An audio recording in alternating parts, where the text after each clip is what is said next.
So good morning, good afternoon. This is the first part of very IMP topic, that is system particles and rotational motion. Chapter start करने से पहले हमें कुछ चीजें पता ही चाहिए, उसके सिवा हम चैप्टर को बिल्कुल नहीं पढ़ सकते। डायरेक्टली आप अगर डेफिनेशन वाइज जाना चाहोगे तो वैसे भी आपके हाथ में कुछ लगेगा नहीं। कुछ फंडामेंटल से जिसको क्लियर करेंगे। What is particle? पार्टिकल किसको कहें और बॉडी किसको कहें? अब ये सवाल आपके लिए भी हो सकता है कि sir what is body and what is particle.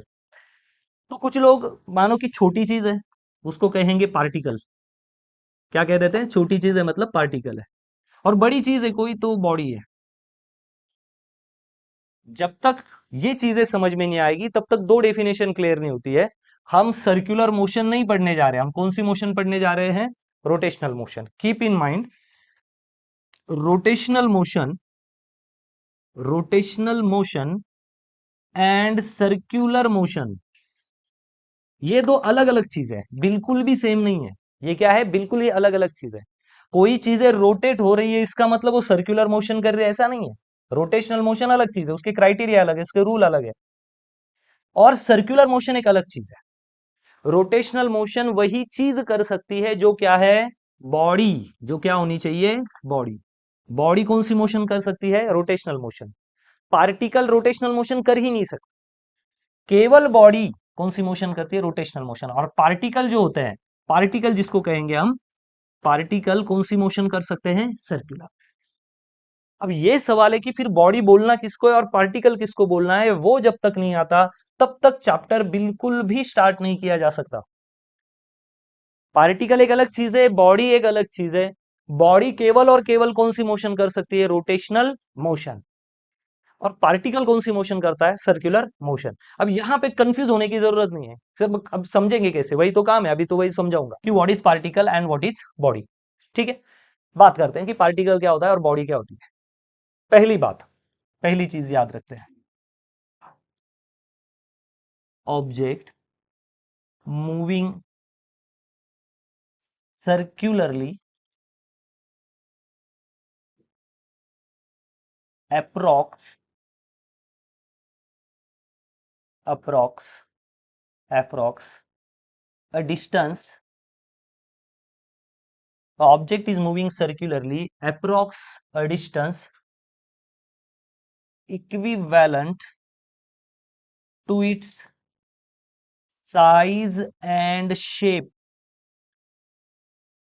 Its size and shape is called is called is called body, is called body. ये पहली बात हमें समझनी चाहिए। हम बॉडी किसको बोलेंगे? Object moving circularly approx a distance equivalent to its size and shape is called as body. इस बात को हमें पहले समझना है। कौन है बॉडी? जो चीज अपने साइज या शेप इतना ही डिस्टेंस ट्रेवल कर रही हो, जो चीज अपने साइज या शेप इतना ही डिस्टेंस क्या कर रही हो? ट्रेवल कर रही है, वो चीज क्या कहलाएगी? बॉडी। कुछ एग्जांपल दूंगा, समझ जाएगा, डोंट वरी। दूसरा, object which travels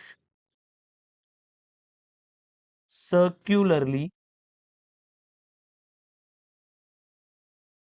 large distance, large distance with respect to with respect to its size and shape, size and shape is called particle, is called particle. Object which travels circularly large distance as compared to its size and shape is called as particle. जो अपने size और shape से ज्यादा distance travel करता है circularly, उसको क्या कहेंगे आप? पार्टिकल। जो अपने साइज या शेप इतना ही डिस्टेंस ट्रेवल करता है उसको क्या कहेंगे हम? बॉडी। अब कुछ एग्जांपल की बात करते हैं, कुछ एग्जांपल लेते हैं कि बॉडी में किसको कहूंगा। Take an example of fan. Fan, fan जब गोल घूमेगा तो लगभग जब वो एक सर्कल पूरा करेगा, एक सर्कल क्या करेगा? पूरा करेगा, तो ये जो टोटल डिस्टेंस वो यहां से यहां ट्रेवल कर रहा है, ये लगभग उसकी साइज या शेप इतना ही। फैन कोई पूरा घर भर नहीं जाता, डुर डुर डुर डुर ऐसे नहीं जाता। वो एक ही जगह पे फिक्स होता है और क्या करता है? एक्सिस पे गोल घूमता है। वो अपने साइज या शेप इतना ही डिस्टेंस क्या करता है, बार बार ट्रैवल करता है। इसको क्या कहेंगे हम, बॉडी। इसको क्या कहेंगे हम, बॉडी। इस बात को समझ में आया? ठीक है, और कुछ रूल है रोटेशनल मोशन पढ़ने के, और कुछ रूल है। पहला तो हम बात कर रहे हैं केवल व्हाट इज बॉडी और व्हाट इज पार्टिकल। हम ये देखना चाहते हैं कि बॉडी किसको कहना चाहिए और पार्टिकल किसको कहना चाहिए। जो चीज अपने साइज या शेप इतना ही लगभग गोल घूम लेती है, लगभग, परफेक्ट नहीं, उसको क्या कहेंगे हम, बॉडी। अब हम पार्टिकल की बात कर रहे हैं, मैं फैन का एग्जांपल कंटिन्यू करता हूं, वही फैन। मानो इसी फैन पे एक मक्खी बैठी हुई है। जब फैन गोल घूमेगा, मक्खी की साइज कितनी है, छोटी सी, जब फैन गोल घूमेगा तो बताओ वो अपने साइज इतना ही डिस्टेंस ट्रेवल करके आएगी या बहुत ज्यादा डिस्टेंस होगा, बहुत ज्यादा, ऑब्वियसली वो डिस्टेंस क्या होगा, बहुत ज्यादा। तो अब ये मक्खी गोल घूम रही है, लेकिन वो अपने साइज से, इतनी ही साइज है उसकी, देखो मैं उंगली जितनी साइज है, वो उससे कई गुना ज्यादा डिस्टेंस ट्रेवल करती है। तो अब मक्खी क्या है, particle. Are you understanding, this is particle. Clear है? जो अपने साइज इतना ही डिस्टेंस गोल घूम लेती है वो कौन है, अप्रोक्सीमेटली बॉडी। लेकिन जो अपने साइज से कई गुना ज्यादा डिस्टेंस घूम लेते हैं वो कौन है, पार्टिकल। ठीक है, ये चीज समझो क्योंकि उसी पे हिसाब से सारी चीजें। दूसरा एग्जांपल देता हूं, मानो हम कोई मंदिर गए, ठीक है, और हम यहां खड़े और प्रसाद लेने की बारी आई। तो कभी पूजा आरती होती ना, तो हाथ जोड़ के गोल भी घूमना पड़ता है। मानो मुझे प्रसाद मिलने वाला है और अभी जाना है, आरती खत्म हो गई, तो मैं हाथ जोड़ के क्या करूंगा, गोल घूम जाऊंगा। मैंने कितना डिस्टेंस एक ही जगह पे ट्रेवल किया, जितने मेरी बॉडी है लगभग उसके आसपास। तो जो मैं मोशन कर रहा हूं मेरे ही सेंटर पे, मेरे ही लोकेशन पे, तो अब मैं खुद के लिए कौन हूं, बॉडी। मैं कौन हूं, बॉडी। लगभग मेरे साइज में अगर 5 फीट हूं, तो मैं जब गोल घुमा तो मान लो कि लगभग 5 फीट इतना डिस्टेंस मैंने ट्रेवल किया, मैं कौन हूं, बॉडी। लेकिन जब हम मंदिर में राउंड मारते हैं, प्रदक्षिणा जिसको बोलते हैं, तो क्या ये मेरे जितना, ये जो डिस्टेंस घुमा, ये 5 फीट ही है या 6 फीट ही है, नहीं, ये उससे कई गुना ज्यादा है। तब मैं कौन हूं, जब मैं गोल राउंड मारता हूं, तो what I am a particle. Second एक, थर्ड एग्जांपल की तरफ जाते हैं। आप बॉडी भी हो और आप पार्टिकल भी हो, डिपेंड है कि आप क्या कर रहे हो। जब फैन अकेला घूम रहा है अपने ही एक्सिस पे, एक्सिस ऑफ रोटेशन बोलते हैं इसको, समझोगे धीरे धीरे, इस एक्सिस पे, तो फैन क्या है, बॉडी। लेकिन मानो मक्खी का एग्जांपल छोड़ दो, मैं फैन के ब्लेड का एक पार्टिकल लेता हूं। ये पार्टिकल कौन सी मोशन कर रहा है, it's just a particle of fan. ये कौन सी मोशन कर रहा है, सर्कुलर मोशन। याद रखना, बॉडी जब गोल घूमती है, बॉडी जब एक एक्सिस पे गोल घूमती है, तो बॉडी कौन सी मोशन करती है, केवल और केवल रोटेशनल मोशन। कौन सी मोशन करती है वो, रोटेशनल मोशन। और बहुत सारे क्राइटेरिया बात करेंगे। बॉडी क्या करती है, रोटेशनल मोशन। लेकिन उस फैन का एक छोटा सा पार्टिकल, एक एटम, वो कौन सी मोशन कर रहा है, सर्कुलर। क्या वो अपने साइज और शेप इतना ही डिस्टेंस ट्रेवल कर रहा है, नहीं, उससे कई गुना ज्यादा। तो डेफिनेशन क्लियर बार है, object which travels more distance than its size and shape, it is called as particle. Object which is travel approximate distance, किसके बराबर, अपने साइज और शेप के बराबर कर रहा है, तो वो क्या है, बॉडी। तो अब ये भी गोल घुमा, ये पार्टिकल भी गोल घुमा, फैन गोल घुमा तो वो बॉडी है, और बॉडी क्या करती है, रोटेशनल मोशन। पार्टिकल गोल घुमा तो वो कौन सी मोशन करता है, सर्कुलर मोशन। कौन सी मोशन है, सर्कुलर मोशन। अब ये बातें दिमाग में सेट होने के बाद आप में कोई डाउट नहीं रहेगा कि बॉडी कौन है, पार्टिकल कौन है। बॉडी क्या करेगी, रोटेशनल मोशन। पार्टिकल कौन करेगा, सर्कुलर मोशन। बॉडी कौन है, जो अपने साइज और शेप जितना ही डिस्टेंस लगभग ट्रेवल कर लेती है। और क्राइटेरिया बाद में बताऊंगा, जो अपने साइज और शेप इतना ही डिस्टेंस गोल ट्रेवल करती है वो कौन है, बॉडी। और जो अपने साइज और शेप के हिसाब से बहुत ज्यादा डिस्टेंस ट्रेवल कर रही है वो पार्टिकल है। और पार्टिकल क्या करता है, और बॉडी क्या करती है, रोटेशनल मोशन। पहले तो ये कंसेप्ट क्लियर हो। दूसरा एग्जांपल ये भी बताया, और एक एग्जांपल लेते हैं, ये मिटा रहा हूं मैं, ठीक है, अब इसकी कोई आपको जरूरत नहीं। मैं अर्थ पे बैठा हूं, हम कहा है, मानो अर्थ पे। अर्थ अपने ही एक्सिस पे गोल घूम रही है। तो जब अर्थ यहां से निकलेगी और घूम के फिर से वापस आएगी, तो बताओ उसने कितना डिस्टेंस ट्रेवल किया, उसने कितना डिस्टेंस ट्रेवल किया। मानो कि हम लोग अर्थ पे बैठे हैं, हम कहा है, अर्थ पे, ऑब्वियसली यही प्लेनेट पे रहेंगे अब, ठीक है ना, ये प्लेनेट पे। अर्थ यहां से जब राउंड मारना स्टार्ट करती है और फिर से गोल घूम पे वहीं पे आती है, सो कितना डिस्टेंस उसने ट्रैवल किया। तो आप बोलोगे कि सर जितना उसकी साइज है ना, लगभग उतना ही डिस्टेंस वो गोल घूमती है, लगभग सरकमफरेंस के आसपास। तो ये मेरे लिए क्या है, बॉडी। और बॉडी कौन सी मोशन परफॉर्म कर सकती है, rotational motion, rotational motion. Body क्या परफॉर्म करती है, रोटेशनल मोशन। क्या सर यही क्राइटेरिया है, नहीं, क्राइटेरिया नंबर 2, एक चीज हमेशा चाहिए, it must possess axis of rotation. क्या चाहिए उसके पास, एक्सिस ऑफ रोटेशन चाहिए। रोटेशनल मोशन मतलब पूरा फैन घर में नहीं घूमता है, वो एक फिक्स एक्सिस होता है। एक्सिस, अभी फैन का डायग्राम निकाल देता हूं, फैन कहीं भी नहीं घूमेगा, उसको क्या होगा, एक फिक्स एक्सिस होगा, this is axis of rotation. Fan इसी के बाजू में बार बार घूमेगा। गाड़ी का टायर, इसका जो एक्सिस होता है ना, वही बार बार घूमेगा। आई बात समझ में, मेरी गो राउंड्स है ना, फेरी जत्रा वित्रा होती है तो उसमें ऐसे देखो, यहाँ पे हम बैठ जाते हैं और वो बंदा हमें गोल गोल घुमाता है, तो ये कहाँ घूमता है, फिक्स एक्सिस ऑफ रोटेशन पे। आई बात समझ में।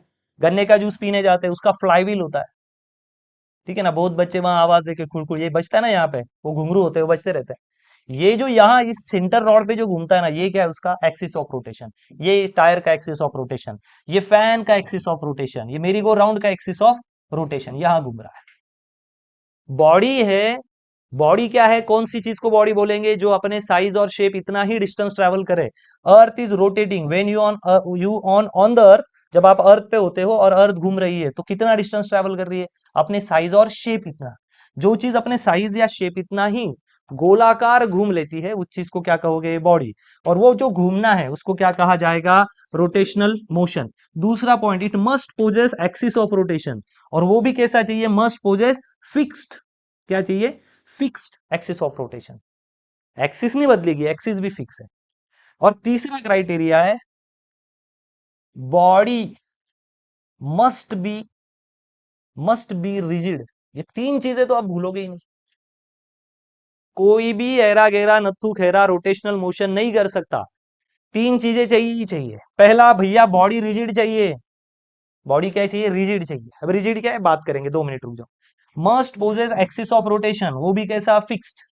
तो एक्सिस ऑफ फिक्स ऐसा ही, आज अर्थ ऐसी घूम रही है इधर, कल ऐसी नहीं घूमेगी, एक्सिस क्या रहेगा उसका, फिक्स। अगर ये ऐसी है, वो रिजिड बॉडी है, फिक्स एक्सिस है, तभी वो बॉडी जो कर रही है उसको क्या कहेंगे हम, रोटेशनल मोशन। आप अर्थ पे, मानो अचानक आप, ये लिख लिया, अचानक आप सूरज पे चले गए, सर बहुत झटका लगेगा, वो अलग बात है। अब हम यहां सूरज से देख रहे हैं, मानो ये सूरज है, सन। अब अर्थ सूरज को भी तो गोल घूमती है। आप मुझे बताओ, क्या अर्थ अपने डिस्टेंस, इतना ही डिस्टेंस ट्रेवल कर रही है, साइज इतना, या बहुत ज्यादा डिस्टेंस ट्रेवल कर रही है। तो जब आप सन पे हो, सन से देख रहे हो, ताड़ रहे हो, तो अब अर्थ आपके लिए क्या है, बस सिंपल सी बात है, no body is particle and none body is rigid body, sorry, none body is your body. कोई भी चीज बॉडी और कोई भी चीज पार्टिकल नहीं है, वो डिपेंड है कि आपका फ्रेम ऑफ रेफरेंस क्या है। अर्थ पे हो तो अर्थ आपके लिए बॉडी, सूरज पे हो तो अर्थ आपके लिए क्या है, पार्टिकल।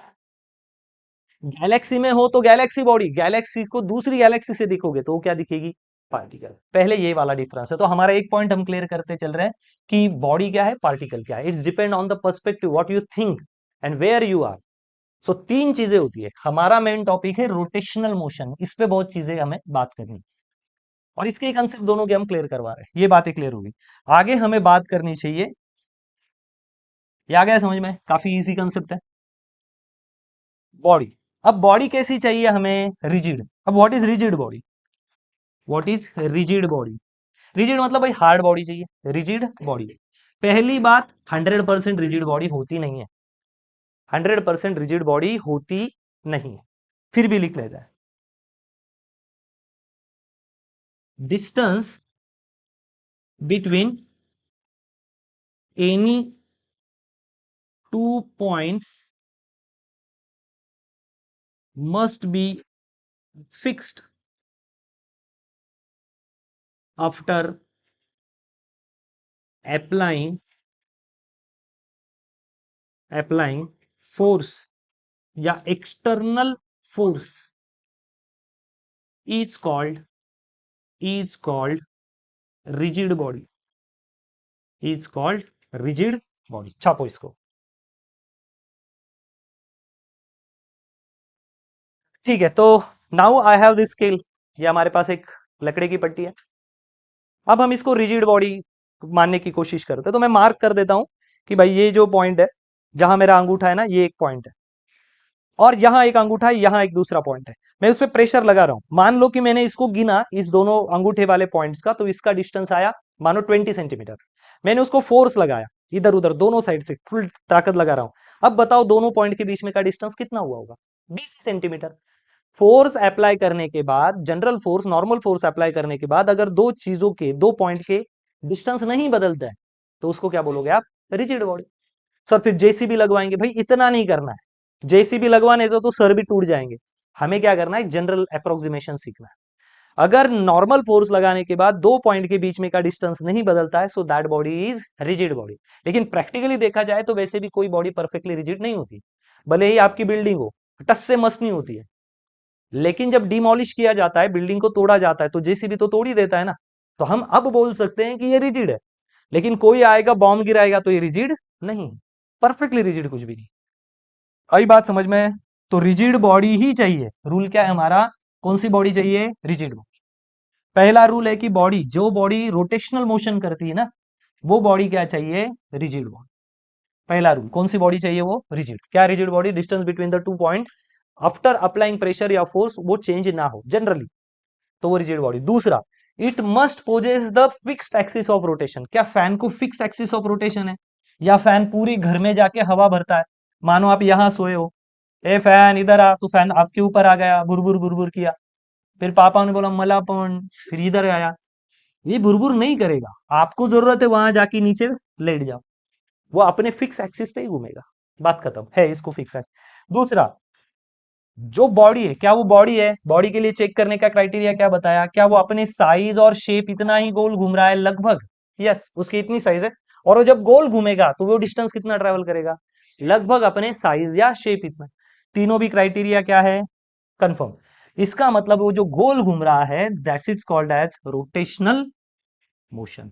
एंड दिस, ये जो ऑब्जेक्ट है इसको क्या बोला जाएगा? बॉडी। तो याद रखना, बॉडी क्या करता है? Rotational motion. और पार्टिकल क्या करता है? Circular motion. ये आपके दिमाग में इतना कंसेप्ट बैठ गया ना, तो ये चैप्टर अब स्टार्ट होगा, है ना? जैसे मूवी के पहले डायरेक्टर, हीरोइन, हीरो हीरोइन के नाम आते हैं ना, उसी तरह ये हमारे इंट्रोडक्शन, ये समझ गया। अब पार्टिकल परफॉर्मिंग रोटेशनल मोशन ना, body performing rotational motion. Particle तो सर्कुलर करेगा ना, बॉडी कैसे सर्कुलर करेगी? बॉडी क्या करती है? हमेशा रोटेशन। और पार्टिकल क्या करते हैं? सर्कुलर। बात खत्म होगी। क्योंकि रूल क्या है? रिजिड बॉडी चाहिए, एक्सिस ऑफ रोटेशन फिक्स चाहिए। जैसे फैन का होता है, एक ही एक्सिस पे लटका होगा, उसके बाजू में मोशन होनी चाहिए। टायर है ना, वो जो खेलते हैं बच्चे, ऐसा होता है, ऐसा पकड़ते हैं और इसको घुमाते हैं, मराठी में भिंगरी बोलते हैं इसको, ये घूमेगा, तो ये इसका क्या है? Fix axis of rotation. That body is doing. Sir ये तो छोटी, नहीं नहीं भाई, बॉडी है ये जब गोल घूमती तो अपने साइज से इतना ही घूमती। तो ऐसा कोई पर्टिकुलर डेफिनेशन नहीं है, ये सब मिला के हमने इसको बनाया, और ये काफी बेसिक कंसेप्ट है। लोगों के दिमाग में जो गलत फहमियां बैठी वो निकलेगी जब आप ये लोग इसको समझ जाओगे ना, मजा लगेगा आपको। आगे बढ़ते हैं। अब हमने बात की रिजिड बॉडी के बारे में, कि रिजिड बॉडी क्या होती है। और रिजिड बॉडी की अगर आपको टेक्निकल डेफिनेशन चाहिए तो आप यहां भी लिख सकते हो, ये भी एक अच्छी डेफिनेशन है। Rigid body is one who geometric shape and size remains unchange under the action of any external force. वही तो समझा रहा हूं, इजी लैंग्वेज में समझा। जनरल फोर्स लगाने के बाद या एक्सटर्नल फोर्स लगाने के बाद उसके दो पॉइंट का डिस्टेंस चेंज नहीं होता है। जैसे कि ये स्केल है, कोई मेटल का पार्ट है, मैंने इसको फोर्स लगाया, लेकिन इसका और इसका जो डिस्टेंस था वो बदला ही नहीं। अगर कोई रबर की चीज लोगे तो उसको खींचोगे तो दो पॉइंट का डिस्टेंस क्या हो जाएगा? चेंज। तो आप क्या रबर को रिजिड बॉडी बोलोगे? नहीं, और रिजिड बॉडी नहीं है। तो ये हमें नॉलेज के लिए चाहिए। अब हम बात करेंगे टॉर्क के बारे में। The ability of force to produce the rotational motion, ऐसा फोर्स कि जिसमें वो क्षमता है, वो क्या प्रोड्यूस कर सकता है? Rotational motion, is called the moment of force और अ टॉर्क। इसका प्रैक्टिकली हमें देखना है। अब फोर्स के अलग अलग प्रकार है, एक फोर्स को पढ़ेंगे और एक हम पढ़ेंगे टॉर्क को। टॉर्क के लिए कुछ एग्जांपल दी, जैसे घर में हम नल लगाते हैं,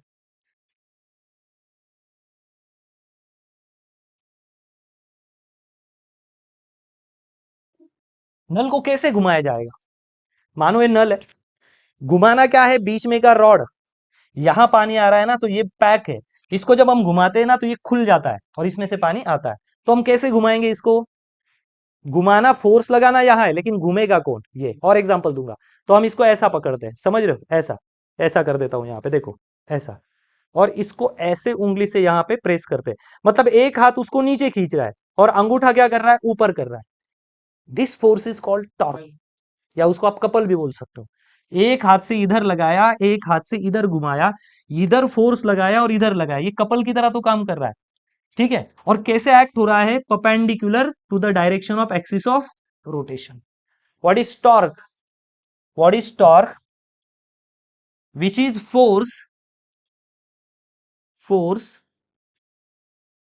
force acting on both sides and perpendicular to the axis of rotation। Axis of rotation, ये तो टॉर्क है, एक्सिस ऑफ रोटेशन। गाड़ी का स्टीयरिंग, आपको पता है गाड़ी के बीच में एक रॉड होता है जिसको हमें घुमाना होता है, लेकिन हम स्टीयरिंग पकड़ते हैं और स्टीयरिंग को क्या करते हैं? एक हाथ से ऊपर कर रहे हैं मानो, और दूसरे हाथ से कहां ला रहे हैं? नीचे। तो देखो, this is force applied on the both side and which is perpendicular to the direction of, या perpendicular to the axis of rotation। देखो, perpendicular axis of rotation, ये कौन सा फोर्स है? टॉर्क। जिस चीज को आप गोल घुमाते हो, तो फैन गोल घूमने के लिए कौन सा फोर्स चाहिए? टॉर्क चाहिए। क्या चाहिए? टॉर्क। अगर ऐसा नहीं होता है, अगर हम नल को ऐसा नहीं करेंगे तो अच्छे से नहीं घूमेगा, वो तो ट्रांसलेशनल फोर्स की तरह घूम जाएगा। बहुत सारे फोर्स है, ये एक एग्जांपल है। गाड़ी का टायर, ये एक्सिस है उसके बीच में, तो गाड़ी का टायर जब इधर से घूमेगा तो ये कहां जाएगा? पीछे, और ये पॉइंट कहां जाएगा? आगे। तो ये घूम रहा कहां है? यहाँ पे। So this is perpendicular distance from the axis of rotation. गाड़ी कितना फोर्स जनरेट करती है वो नहीं पूछा जाता। मैकेनिकल इंजीनियर हमेशा क्या कैलकुलेट कर रहे हैं? गाड़ी का इंजन कितना क्या प्रोड्यूस करता है? टॉर्क। टॉर्क फोर्स ही है, लेकिन ट्रांसलेशनल फोर्स नहीं। जैसे कि ये पेन है, मैंने उसको ऐसा धक्का मार दिया, चला गया, ये फोर्स नहीं चाहिए। कौन सा फोर्स? जो चीज को क्या करने में सक्षम बनाए? गोल घूमने में। और गोल चीज कब घूमती है? जब उसको कपल फोर्स लगे, इस भी साइड में और इस भी साइड में, ऐसा, तभी चीज परफेक्ट गोल घूम सकती है। और एक्सिस के आजू बाजू में गोल घूम रही, तभी हम क्या बोल सकते हैं? क्या कर रही वो? Rotational motion. तो अगर आपको स्मूथ रोटेशनल मोशन चाहिए, तो आपको क्या लगाना पड़ेगा? टॉर्क। अब टॉर्क कोई बड़ी चीज थोड़ी है, torque is equal to force into perpendicular distance from axis of rotation, ये हो गया आपका टॉर्क। वो बोल रहा है ना, टॉर्क किसके बराबर है? फोर्स के बराबर। लेकिन फोर्स कहां लगाओगे? इधर। और काम कहां होना चाहिए? एक्सिस ऑफ रोटेशन पे। स्टेयरिंग घुमाओगे यहां, लेकिन काम कहां होना चाहिए? बीच में। Are you understand? This is called as simple torque. ये वो चिंदी कंसेप्ट है। Ability of force to produce rotational motion is called as, ability of force to produce rotational motion is called as moment of force, या फिर उसको क्या बोलते हैं हम? टॉर्क। इस बात को दिमाग में रखना। अब ये सारी चीजें, ये सारा फंडामेंटल हमारे लिए बहुत आईएमपी था। अब हमें वो टर्म पढ़नी है जो इस चैप्टर का बेस है या पूरी आत्मा है, and that term is moment of inertia. क्या बोलते हैं हम उसको? Moment of inertia. जो चीज गोल घुमाती है उसको क्या बोलते हैं हम? टॉर्क, या दूसरा नाम क्या है? Moment of force. फोर्स नहीं, मोमेंट ऑफ फोर्स, याद रखना। उसी तरह अब एक नई टर्म पढ़ी जा रही है, मोमेंट ऑफ इनर्शिया। अब इसके लिए एक मराठी या हिंदी शब्द की जरूरत है। मैं उसके लिए एक वर्ड देता हूं इंग्लिश में भी। मोमेंट ऑफ इनर्शिया का मतलब होता है टू अपोज। क्या मतलब लिखना है उसका? टू अपोज, भाई अपोज करना। और हर चीज क्या करती है? उसके पास एक सबसे दुनिया की बढ़िया चीज है, बहुत इंपॉर्टेंट, अपोज, रेजिस्टेंस। जब तक चीजें अपोज नहीं करेगी इस प्लेनेट पे, उसका कोई काम नहीं। हमें लगता है कि नहीं सर, अपोज नहीं होना चाहिए। मानो कि अर्थ ने आप पे फ्रिक्शन लगाना ही बंद कर दिया। why we are able to walk on earth? Friction की वजह से। भाई मानो कि ये मेरा पैर है, ये हाथ जो है ना पैर की तरह काम कर रहा है। अगर मानो नीचे से फोर्स ही नहीं लगा मुझे फ्रिक्शन का, तो मैं बस यही चलते रहूंगा, तुगड़ुक तुगड़ुक तुगड़ुक तुगड़ुक तुगड़ुक तुगड़ुक, कैसे जाएंगे हम आगे? हमें क्या जरूरी है? Friction. While writing on the board, pen और स्क्रीन के बीच में क्या हो रहा है? अगर होता ही नहीं तो पेन सटक जाता, काम ही नहीं करता। फ्रिक्शन बहुत जरूरी। मानो खाना खा रहे, दांतों के बीच में और खाने के बीच में फ्रिक्शन ही है, फिर आपको क्या करना पड़ेगा, खलबत्ते में डाल के कूटना पड़ेगा और डायरेक्ट पानी में डाल के क्या शॉट तो नहीं बोल सकते, पानी में डाल के एक सिप लेना पड़ेगा, ऐसा ही बोल सकते हैं ना, है ना, डायरेक्ट टकीला मारना पड़ेगा, है ना, टॉप टू बॉटम ऐसा हो जाएगा। अभी ये बोलना सही नहीं है आप, आर यू अंडरस्टैंडिंग? उसी तरह मैं कह रहा हूं, मोमेंट ऑफ इनर्शिया, इनर्शिया को क्या समझो, अपोज, विदाउट अपोज मोशन नहीं, अपोज बुरी चीज नहीं। सर हमारे गाड़ी के टायर फट गए, भाई पूरी गाड़ी फटने दे, फ्रिक्शन जाना नहीं चाहिए, फ्रिक्शन है तो हम मोशन कर पाते हैं। How we can perform the motion, with the help of friction. Notebook पे आप जो घसीट रहे हो, नोट्स बना रहे हो, वो किसकी वजह से बना रहे हो, फ्रिक्शन। अगर फ्रिक्शन नहीं होता तो क्या करते, कांच पे लिख के देखो, पेन लो, बॉल पेन और कांच पे लिखो, लिख ही नहीं पाओगे। ठीक है, अगर लिख पा रहे हो तो समझ लो चाइना से लाइए, है ना, एकदम लोकल क्वालिटी की है। ठीक है, चाइना वाले कुछ उखाड़ नहीं पाएंगे हमारा, ये हमें पता है, ओके कोई बात नहीं। टू अपोज, और वो लोग प्यारे भी है, नाक छोटा, आंखें छोटी, दाढ़ी मूछ नहीं आती, मतलब अच्छे लोग हैं, चलो छोड़ो, अब बुराई नहीं करते, ज्यादा बुराई नहीं करते, है ना, अच्छे लोग हैं। अभी दिवाली आ रही, उनका दुकानदारी, दुकान लगाएंगे, ठेले लगाएंगे हमारे यहाँ, लाइटिंग वीटिंग बेचेंगे, तो गरीब लोग हैं, और हमारे लोग भी बेकार है, वही से चीजें खरीदेंगे। हमारे लोगों को कब, जान दो अभी क्या है, नहीं तो लोग आके मुझे फटके देंगे, उससे अच्छा इतना ही बोलता हूँ, इंडियन प्रोडक्ट खरीदने चाहिए, काम की बात कर रहे हैं। मोमेंट ऑफ इनर्शिया, इनर्शिया मतलब क्या, टू अपोज, इनर्शिया मतलब अपोज है, याद रखना, inertia oppose offered by body to rotate, to rotational motion, to the rotational motion. मैं तुरंत है ना रोटेशनल मोशन नहीं पढ़ाता हूं आपको, सिंपल वाला ब्लॉक का एग्जांपल लेता हूं। मानो एक ब्लॉक है और उसको खींचा जा रहा है, मानो 10 न्यूटन की फोर्स से। जब हम खींचेंगे आगे की तरफ तो फ्रिक्शन कहां होगा, पीछे की तरफ, this is the frictional force. इसका मतलब जब आगे खींचते हैं तो फ्रिक्शनल फोर्स को पीछे खींचता है, this is applied force and this is frictional force, ये क्लियर है? ठीक है, ये ब्लॉक खुद ब खुद तो नहीं गया। ठीक है, अब आगे बात करते हैं। ये काफी तकलीफ का कारण है क्योंकि इसका बहुत ज्यादा सरफेस जमीन से टच है, तो बहुत ज्यादा फ्रिक्शन होगा। अब चलो गाड़ी खड़ी है यहाँ पे, नहीं नहीं ऐसा नहीं, एग्जांपल लेते हैं, मैं इसको मिटा देता हूँ, ये समझ गया ना, थोड़ा बढ़िया वाला एग्जांपल लेते हैं। मैंने आपको एक गाड़ी दी, गिफ्ट कर दी, मैंने क्या की, आप टॉप मार दिया ना, आपको एक गाड़ी गिफ्ट कर दी, लेकिन मैंने उसमें टायर नहीं लगवाए, और आपका बोला, आपको बोला कि भाई रस्सी बांधो, सारे चार दोस्त बैठ जाओ इसमें। बचपन में खेलते थे ना, गाड़ी गाड़ी रस्सी बांध के भाग दे गाड़ी लेके, तो भागो आज भी। आपने रस्सी बांध दी, चार दोस्त भी खींच रहे, लेकिन गाड़ी हिल नहीं रही है, तो आप बोलोगे कि सर, अभी सिखाया तो है ना आपको इतना सारा, तो आप बोलोगे सर तो large surface area in the contact of जो भी सरफेस है, तो जब हम आगे खींच रहे हैं, एक्सटर्नल फोर्स लगा रहे हैं, तो गाड़ी क्या कर रही है, फ्रिक्शनल फोर्स लगा रही है। सर फिर हमने F is equal to mu N calculate कर दिया, स्टैटिक फ्रिक्शन। तो बहुत कुछ निकालोगे, लेकिन गाड़ी ले जाओगे घर पे नहीं, तो मन में चार शब्द अच्छे ही कहोगे कि सर देना नहीं था तो बोलने का ना, क्यों ऐसी एडी गाड़ी देके हमें फंसाया। मैं बोलूंगा इट्स नॉट माई मिस्टेक ना, I already taught you what is the friction, F is equal to M N calculate that. कम से कम गाड़ी नहीं ले जा सकते, फ्रिक्शन तो कैलकुलेट करके जाओ, है ना। पुष्कर क्या बोलेगा, सर मैं फिजिक्स ही नहीं पढ़ूंगा आज से, इज्जत निकाल दी मेरी। कोई बात, अब सोचो, अब गाड़ी को टायर भी लगा दिए, है ना, वो रोने लग गया, मैंने क्या लगा दी, गाड़ी को टायर। अब गाड़ी ऑटोमेटिक आगे जाएगी। इस बार भी रूल यही है कि गाड़ी में बैठना नहीं है, गाड़ी खींच के ही ले जाना है। तो बताओ, बिना टायर की खींचने में मजा है या टायर लगा के खींचने में मजा है?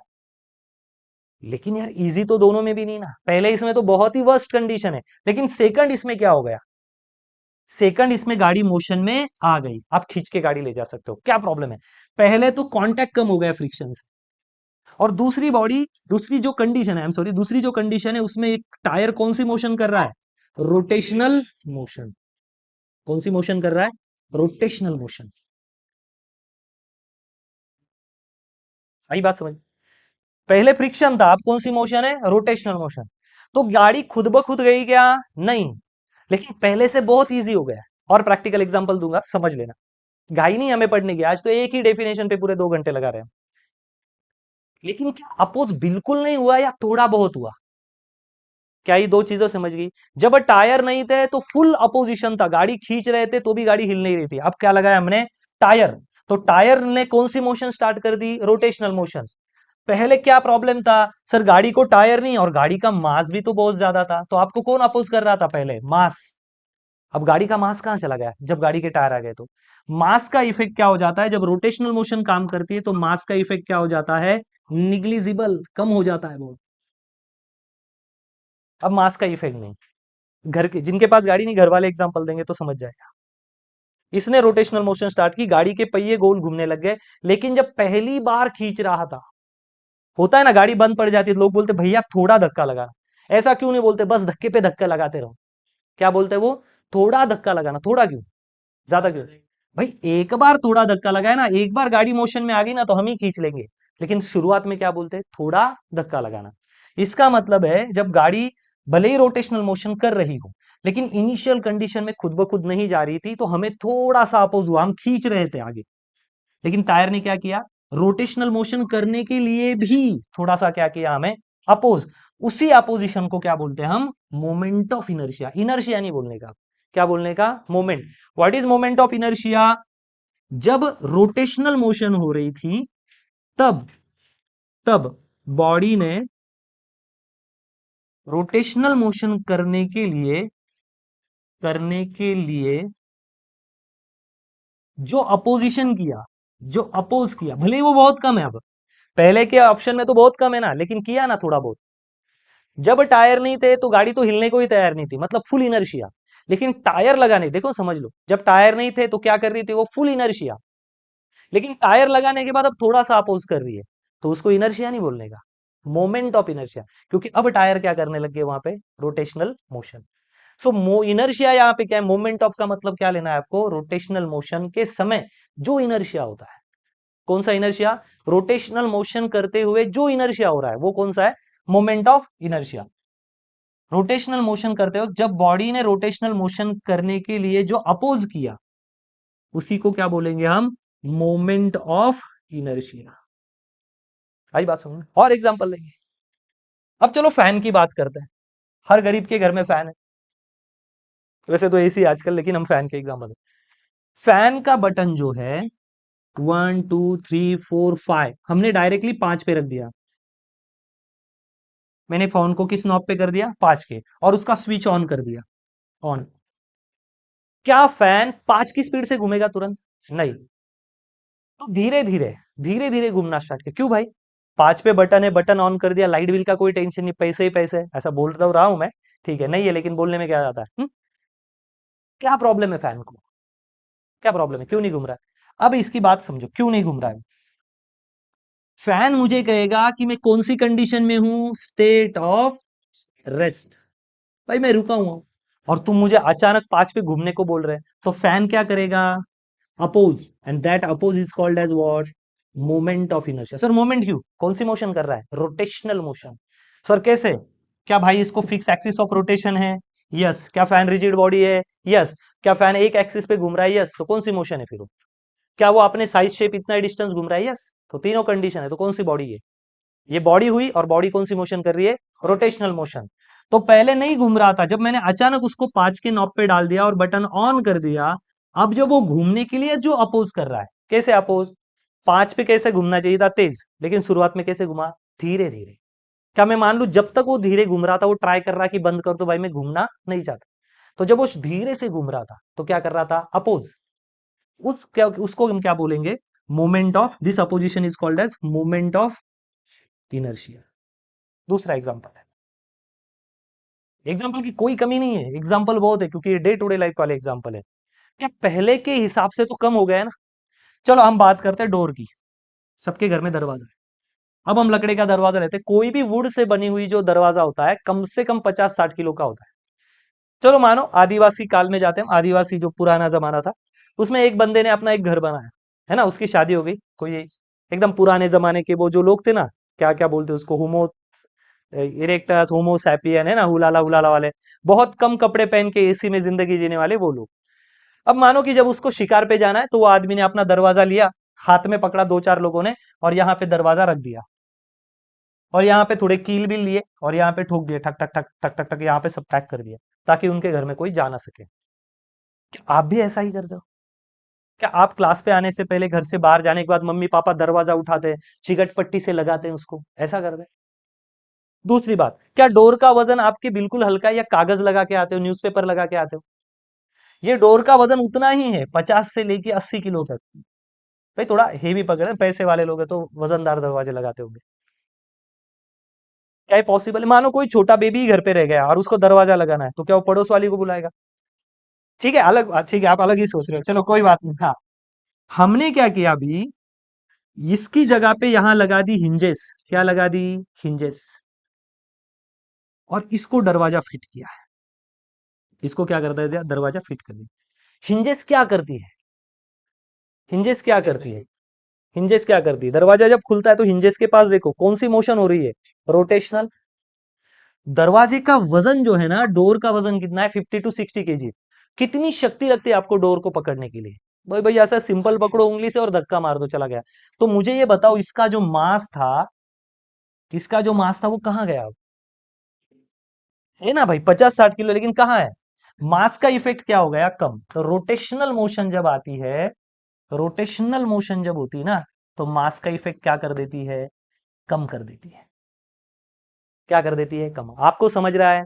Why this lecture is really important. ये आंखें खोलने वाला लेक्चर है, हर एक कंसेप्ट को क्लियर किया जाएगा। आई बात समझ में? इसका वजन बहुत ज्यादा था, लेकिन जैसे ही हिंजेस लगा दी हमने, इसका वजन क्या हो गया? लगभग निकली। जो वजन है उसका इफेक्ट नहीं। छोटा बेबी भी दरवाजा लगा लेता है। हाथ से अगर धक्का मारोगे ना, तो आराम से जाएगा और क्लोज हो जाएगा, और आराम से क्या हो जाएगा? ओपन। किसकी वजह से? यहां क्या हो रहा है? हिंजेस के पास देखो, घर जाके आराम से देखना। ठीक है, आपको दिखेगा क्या कर रहा है ये? Rotational motion. मास का इफेक्ट क्या हो गया? कम। बस यही तो है। तो कहा ये चैप्टर सीखने के लिए आपको बाहर जाने की जरूरत नहीं, दरवाजे पे जाओ, भले ही अपना हो या पड़ोस वाली का हो, बिंदास खोल दो। मतलब सीखने के लिए बोलो, I am learning moment of inertia. लेकिन फिर से सवाल है, क्या बिल्कुल ही अपोज नहीं हुआ, या थोड़ा बहुत अपोज हुआ? थोड़ा बहुत। सर पहले के इतना तो नहीं, 4 लोग नहीं लगे, लेकिन अब थोड़ा ताकत तो लगाना पड़ता है। So that small opposition offered bye rotational motion. तो रोटेशनल मोशन करते हुए जो छोटा सा अपोज होता है, उसको क्या बोलते हैं हम? Moment of inertia. ठीक है, अब ये दोनों डेफिनेशन आप क्या कर लो? अच्छे से कॉपी करो। ठीक है, मैं चाहिए तो ये रखता हूं, इसमें से जो सही लगे ना आप कॉपी करो। आगे बढ़ते हैं। ये समझ गया आपको?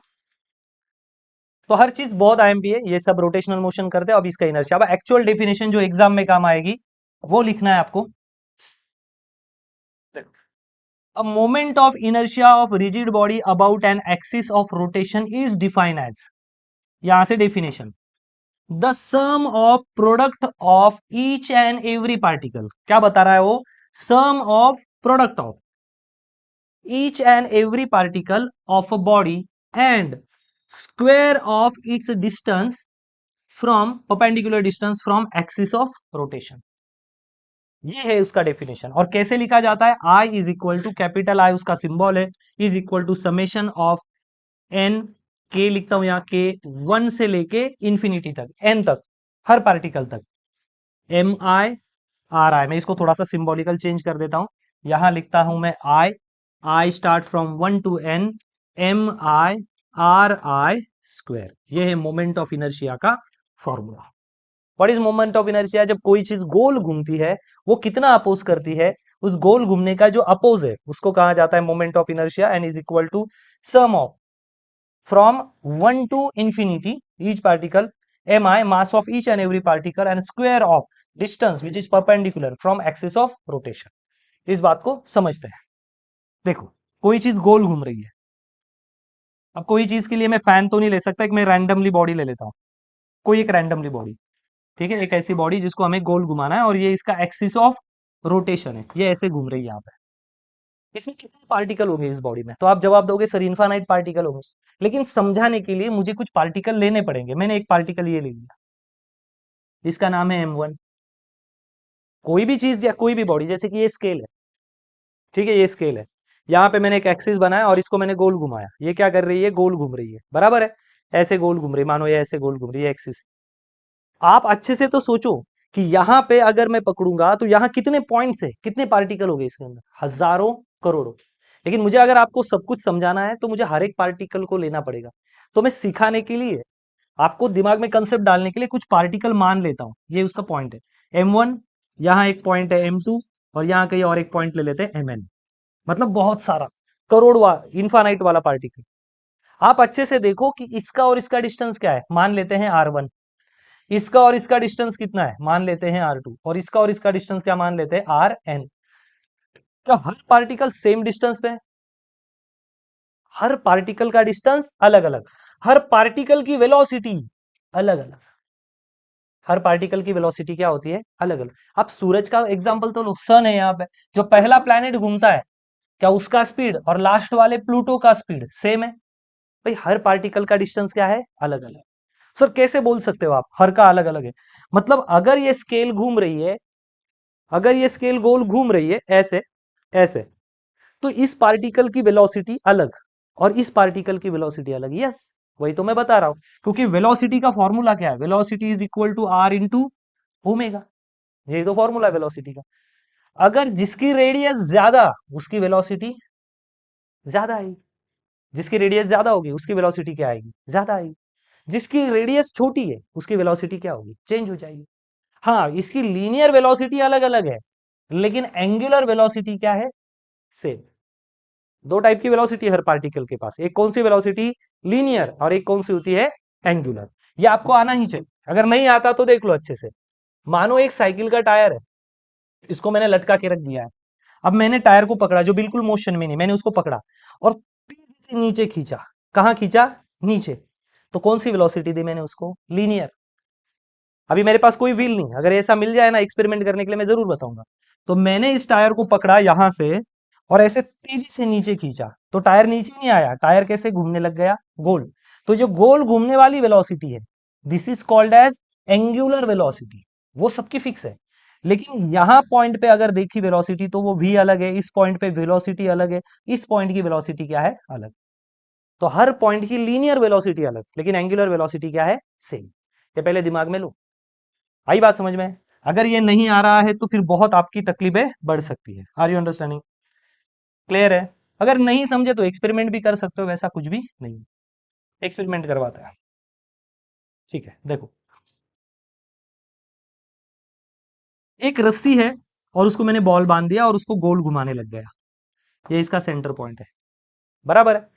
तो बॉल घुमाने के लिए मैंने पकड़ा उसको और तेजी से इधर फेंका, तो बॉल यही रहेगा फिक्स, उससे रस्सी से बांध के यहाँ लगा दिया है, तो बॉल कैसे घूम रहा है, इधर। अगर मानो कि बॉल घूम रहा है और बॉल यहाँ आ गया, कहां से आ रहा है वो, इधर, और बॉल कहाँ आ गया, यहाँ पे। अगर मैं यहाँ ब्लेड मार दूं तो बताओ बॉल गोल घूमेगा या सीधा निकल जाएगा, सीधा निकल जाएगा। फिर उसके पास तो गोल घूमने वाली वेलोसिटी थी, फिर सीधा जा कैसे जा रहा है वो? उसके पास दो वेलोसिटीज होती है, एक लीनियर और एक एंगुलर। मानो बॉल गोल घूम के यहाँ आ गया, यहाँ। आई बात समझ में? अगर यहां आ रहा है और अचानक मैंने इसको यहां से काट दिया, कैंची से लेके यहां काट दिया, अब जब वो गोल घूम रहा था तो उसके पास कौन सी वेलोसिटी थी, एंगुलर। क्यों एंगुलर? क्योंकि बॉल यहां था और फिर यहां आ गया, तो कौन सी वेलोसिटी है, angular. What is angular velocity, what is angular velocity, what is omega, rate of change of angle with respect to time. समय के साथ एंगल बदलना, कौन सी वेलोसिटी, एंगुलर। समय के साथ एंगल बदलना, rate of change of angle with respect to time. किस स्पीड से एंगल बदल रहा है विथ रिस्पेक्ट टू टाइम, वो होता है आपकी एंगुलर वेलोसिटी। आपकी गाड़ी के पहिए घूमता है ना, तो बस वही सही है। लेकिन मैंने उसको यहां आते ही ये ओमेगा हो गया, एंगुलर वेलोसिटी। जैसे ही वो यहां आया घूम के, मैंने ब्लेड लगा दिया, तो ये देखा गया कि एग्जैक्टली कितने डिग्री पे फेंका गया, 90 डिग्री। तो जब बॉल जिस स्पीड से फेंका जाएगा वो कौन सी वेलोसिटी, लीनियर वेलोसिटी। लीनियर मतलब सर सीधा, लीनियर का मतलब क्या होता है, सरल, in straight line, this is called as linear. बस वही सिंपल सी बात है। आपके घर में कभी गोल पंखा, एक्चुअली आपके क्या, सबके घर में पंखा गोल ही घूमता है, ठीक है। उसमें कोई लॉजिक नहीं। मानो पंखा ऐसे घूम के इधर से आ रहा है, आपने मान लो उस पर रुमाल फेंक दिया, तो आपका रुमाल गोल नहीं घूमेगा, कहां पे थ्रो हो जाएगा, एग्जैक्टली 90 डिग्री में। तो गोल घूमने वाली चीजों पे कौन सी वेलोसिटी होती है, दो, एक गोल घूमने वाली और एक लीनियर। सर बॉल यहां आ जाए और फिर काटता तो बिल सीधा आता, बॉल यहां आ जाए और काटता तो बॉल ऊपर जाता, बॉल यहां आ जाए और काटता तो बॉल इधर जाता। कितनी वेलोसिटी उसके बाद, दो। तो नहीं, और मजा चाहिए, मजा चाहिए तो और मजा देते हैं। गाड़ी का जो पीछे का साइकिल का टायर होता है, साइकिल का पीछे का टायर, देखो यहाँ पे अगर कभी वो गंदे पानी में या कहीं बारिश के टाइम में अटक जाए, तो इससे जो चीजें उड़ती है, टायर गोल घूम के आ रहा है, यहाँ मडगार्ड होता है, तो यहाँ से जो छींटे उड़ते हैं वो कहाँ उड़ते हैं, एग्जैक्टली 90 डिग्री। ऐसे इधर उधर हर जगह पे अपने मुंह पे क्यों नहीं उड़ते, अपना मुंह क्यों काला नहीं होता? अब पढ़ाई नहीं करते तो मुंह तो वैसे भी काला बना है, और क्यों नहीं काला होता? क्योंकि छाटे यहां से जो छींटे उड़ेंगे ना, वो एग्जैक्टली सेंटर से कितने डिग्री पे उड़ेंगे, 90। तो ये जो टायर का पॉइंट था वो गोल तो घूम रहा है, एंगुलर के साथ, लेकिन उसकी लीनियर वेलोसिटी कहाँ है, यहाँ पे। क्या आप समझ पा रहे हो, इजी। हाँ, अब यहां देख लो, तो हमारी बात चल रही थी इस पॉइंट पे। ये देखो, बेसिक क्लियर होना चाहिए फिजिक्स में, ये सारी चीजें क्लियर होनी चाहिए, उसके सिवा हम लोग प्रोसीड नहीं कर सकते। तो मैंने देखा कि हर एक पॉइंट अलग अलग है, हर पॉइंट की कौन सी वेलोसिटी अलग है, लीनियर वेलोसिटी। हर पॉइंट की कौन सी वेलोसिटी अलग है, ये समझ गया है ना आपको। ठीक है, अगले वाले पेज पे बताता हूँ इसको, ताकि हम अच्छे से बना पाए। ठीक है, यहाँ करेंगे, भले इसका एडिंग अलग है, लेकिन हम वो पढ़ेंगे, है ना, मोमेंट ऑफ इनर्शिया। तो एक रिजिड बॉडी, कोई भी एक ऐसी ऑर्डिनरी मैंने बॉडी ले ली और उसको गोल घुमा रहे हैं यहां से। ठीक है, जैसे कि मानो ये स्केल है, मैंने इसको यहां पकड़ लिया, ऐसे। हम क्या कर रहे हैं, इसको इस पॉइंट से गोल घुमा रहे हैं, ऐसे। आई बात समझ में, ऐसे। आई बात। तो एक्सिस ऑफ रोटेशन क्या है, ये। और ये पूरी बॉडी है, तो देखो यहाँ के जो पॉइंट होंगे वो एक्सिस के पास होंगे, यहाँ का जो पॉइंट होगा एक्सिस से क्या होगा, काफी दूर। बराबर है। तो एक्सिस से पॉइंट दूर होने के कारण इसके हर पॉइंट की वेलोसिटी सेम हो गई है, अलग अलग अलग अलग। तो जो पॉइंट यहां है पास, उसका मास मैंने मान लिया m1, और वो एक्सिस से कितना दूर है, केवल और केवल r1। एक पॉइंट ये ले लिया m2, वो कितना दूर है, r2। एक पॉइंट और यहां ले लिया। ऐसे कितने पॉइंट है, करोड़ों, इनफाइनाइट पॉइंट। लेकिन समझाने के लिए दो तीन पॉइंट मैंने चुने। mn, nth नंबर वाला पॉइंट, उसका डिस्टेंस कितना है, r है। क्या जब बॉडी घूमेगी तो हर पार्टिकल घूमेगा, यस। ये जब गोल घूमेगा, इसका ओमेगा क्या होगा, सेम, एंगुलर वेलोसिटी। हर बॉडी बॉडी का हर पार्टिकल घूमेगा उसके साथ, लेकिन क्या बॉडी के हर पॉइंट की लीनियर वेलोसिटी सेम होगी, नहीं। ये इधर घूमना चाह रहा है, ये सीधा घूमना चाह रहा है, और ये कहां जा रहा है, 90 डिग्री। देखो बराबर कैसे घूमेंगे, 90 डिग्री में। क्लियर है, ये भी, ये सब आंखों से देख सकते हैं। अब इनर्शिया क्या है, देखो भाई, जब कोई चीज सीधी खींच रहे हो, ब्लॉक को खींच रहे हो, तो ब्लॉक घूमने के लिए क्या करेगा, अपोज। इसको क्या बोलते हैं, इनर्शिया। आई बात समझ में। बस चालू है, बस के अंदर हम बैठे हैं, ये सीट है, बस के अंदर हम बैठे, बस वाले ने ब्रेक लगा दिया, किसको रोका, बस को। आपको थोड़ी रोका। तो हम कैसे होते, बस में बैठते तो आगे झुक जाते हैं। क्या हम जापानीज है, सुजुकी सोमेरा है, नो प्रॉब्लम, है ना, हाँ, हम कुछ भी नहीं करते। फिर हम झुकते क्यों है, हम रिस्पेक्ट देते क्या ड्राइवर को, या उसके पीठ पे सर मारते हम्बा, ऐसा, है ना, ऐसा कुछ भी। तो आप क्या बोलोगे इसको, आप न्यूटन्स का लॉ लगाओगे। क्या हो गया, आपकी बॉडी ने अपोज कर दिया, मोशन चेंज हुई। तो उसी तरह जब कोई चीज सर्कल घूमती है, जैसे कि आपकी गाड़ी स्टार्ट करते हैं, और गाड़ी स्टार्ट होते ही ये टायर को कौन सी मोशन करनी पड़ेगी, रोटेशनल मोशन। तो क्या वो तुरंत घूमना स्टार्ट करेगा, नहीं, वो पहले अपोज करेगा कि यार मुझे मत घुमाओ, मैं रुका हुआ हूं ना, मुझे घुमाओ मत। ये क्या करता है, गोल घूमने को अपोज करता है, उसी गोल घूमने के अपोजिशन को क्या कहते हैं हम, मोमेंट ऑफ इनर्शिया। इनर्शिया नहीं, इनर्शिया तो इसने किया, इनर्शिया तो इसने किया। जब गोल घूमने के टाइम अपोज हो, तब क्या वर्ड यूज करोगे, मोमेंट ऑफ इनर्शिया। और उसका फॉर्मूला क्या है, अच्छे से देखना, बहुत काम की चीज है। कौन अपोज कर रहा है, ये वाला पार्टिकल, या ये वाला पार्टिकल, या ये वाला पार्टिकल, हर पार्टिकल। इसीलिए हमने डेफिनेशन के में क्या लिखा है, क्या लिखा है, अच्छे से पढ़ना, sum of product of, sum of product of each and every particle. Body नहीं, अब हर पार्टिकल के बारे में बात कर रहे हैं, बॉडी तो ये है, और ये कौन है उसके अंदर के पार्टिकल्स।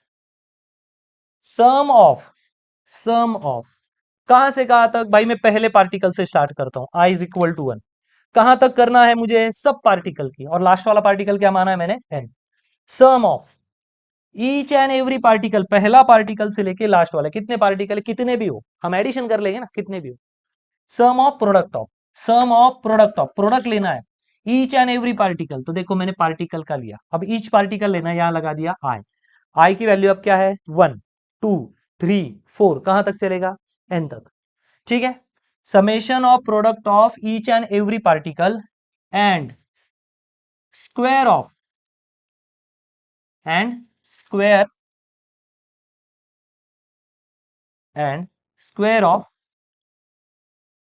स्क्वायर ऑफ, बताओ, perpendicular, its perpendicular distance from, distance, मैं डिस्टेंस नहीं लिखता हूं, नहीं तो लिख लेते, perpendicular distance from axis of rotation. Mass लेना है हर एक पार्टिकल का और किसका स्क्वायर करना है, स्क्वायर ऑफ परपेंडिकुलर डिस्टेंस। कौन सा डिस्टेंस, परपेंडिकुलर डिस्टेंस। कौन सा, perpendicular distance, square of perpendicular distance from each and every particle. कहां से, फ्रॉम एक्सिस ऑफ रोटेशन से। हर चीज का, हर पार्टिकल का मास और उसके परपेंडिकुलर डिस्टेंस का स्क्वायर, हर पॉइंट का मास और उसका परपेंडिकुलर जो डिस्टेंस है ना उसका स्क्वायर, हर पॉइंट का मास और उसके डिस्टेंस का स्क्वायर। ऐसे कितने पार्टिकल, इनफाइनाइट। और ऐसे कितने पार्टिकल के डिस्टेंस का स्क्वायर, इनफाइनाइट। इसका मैंने क्या किया, प्रोडक्ट किया। और इस प्रोडक्ट का क्या किया मैंने, सम किया। कैसे, अब मैंने माना पहला पार्टिकल के बारे में, तो आई की वैल्यू क्या है, 1। तो यहां जहां आई है ना वहां 1 डालो, तो क्या आएगा, m1r1 स्क्वायर।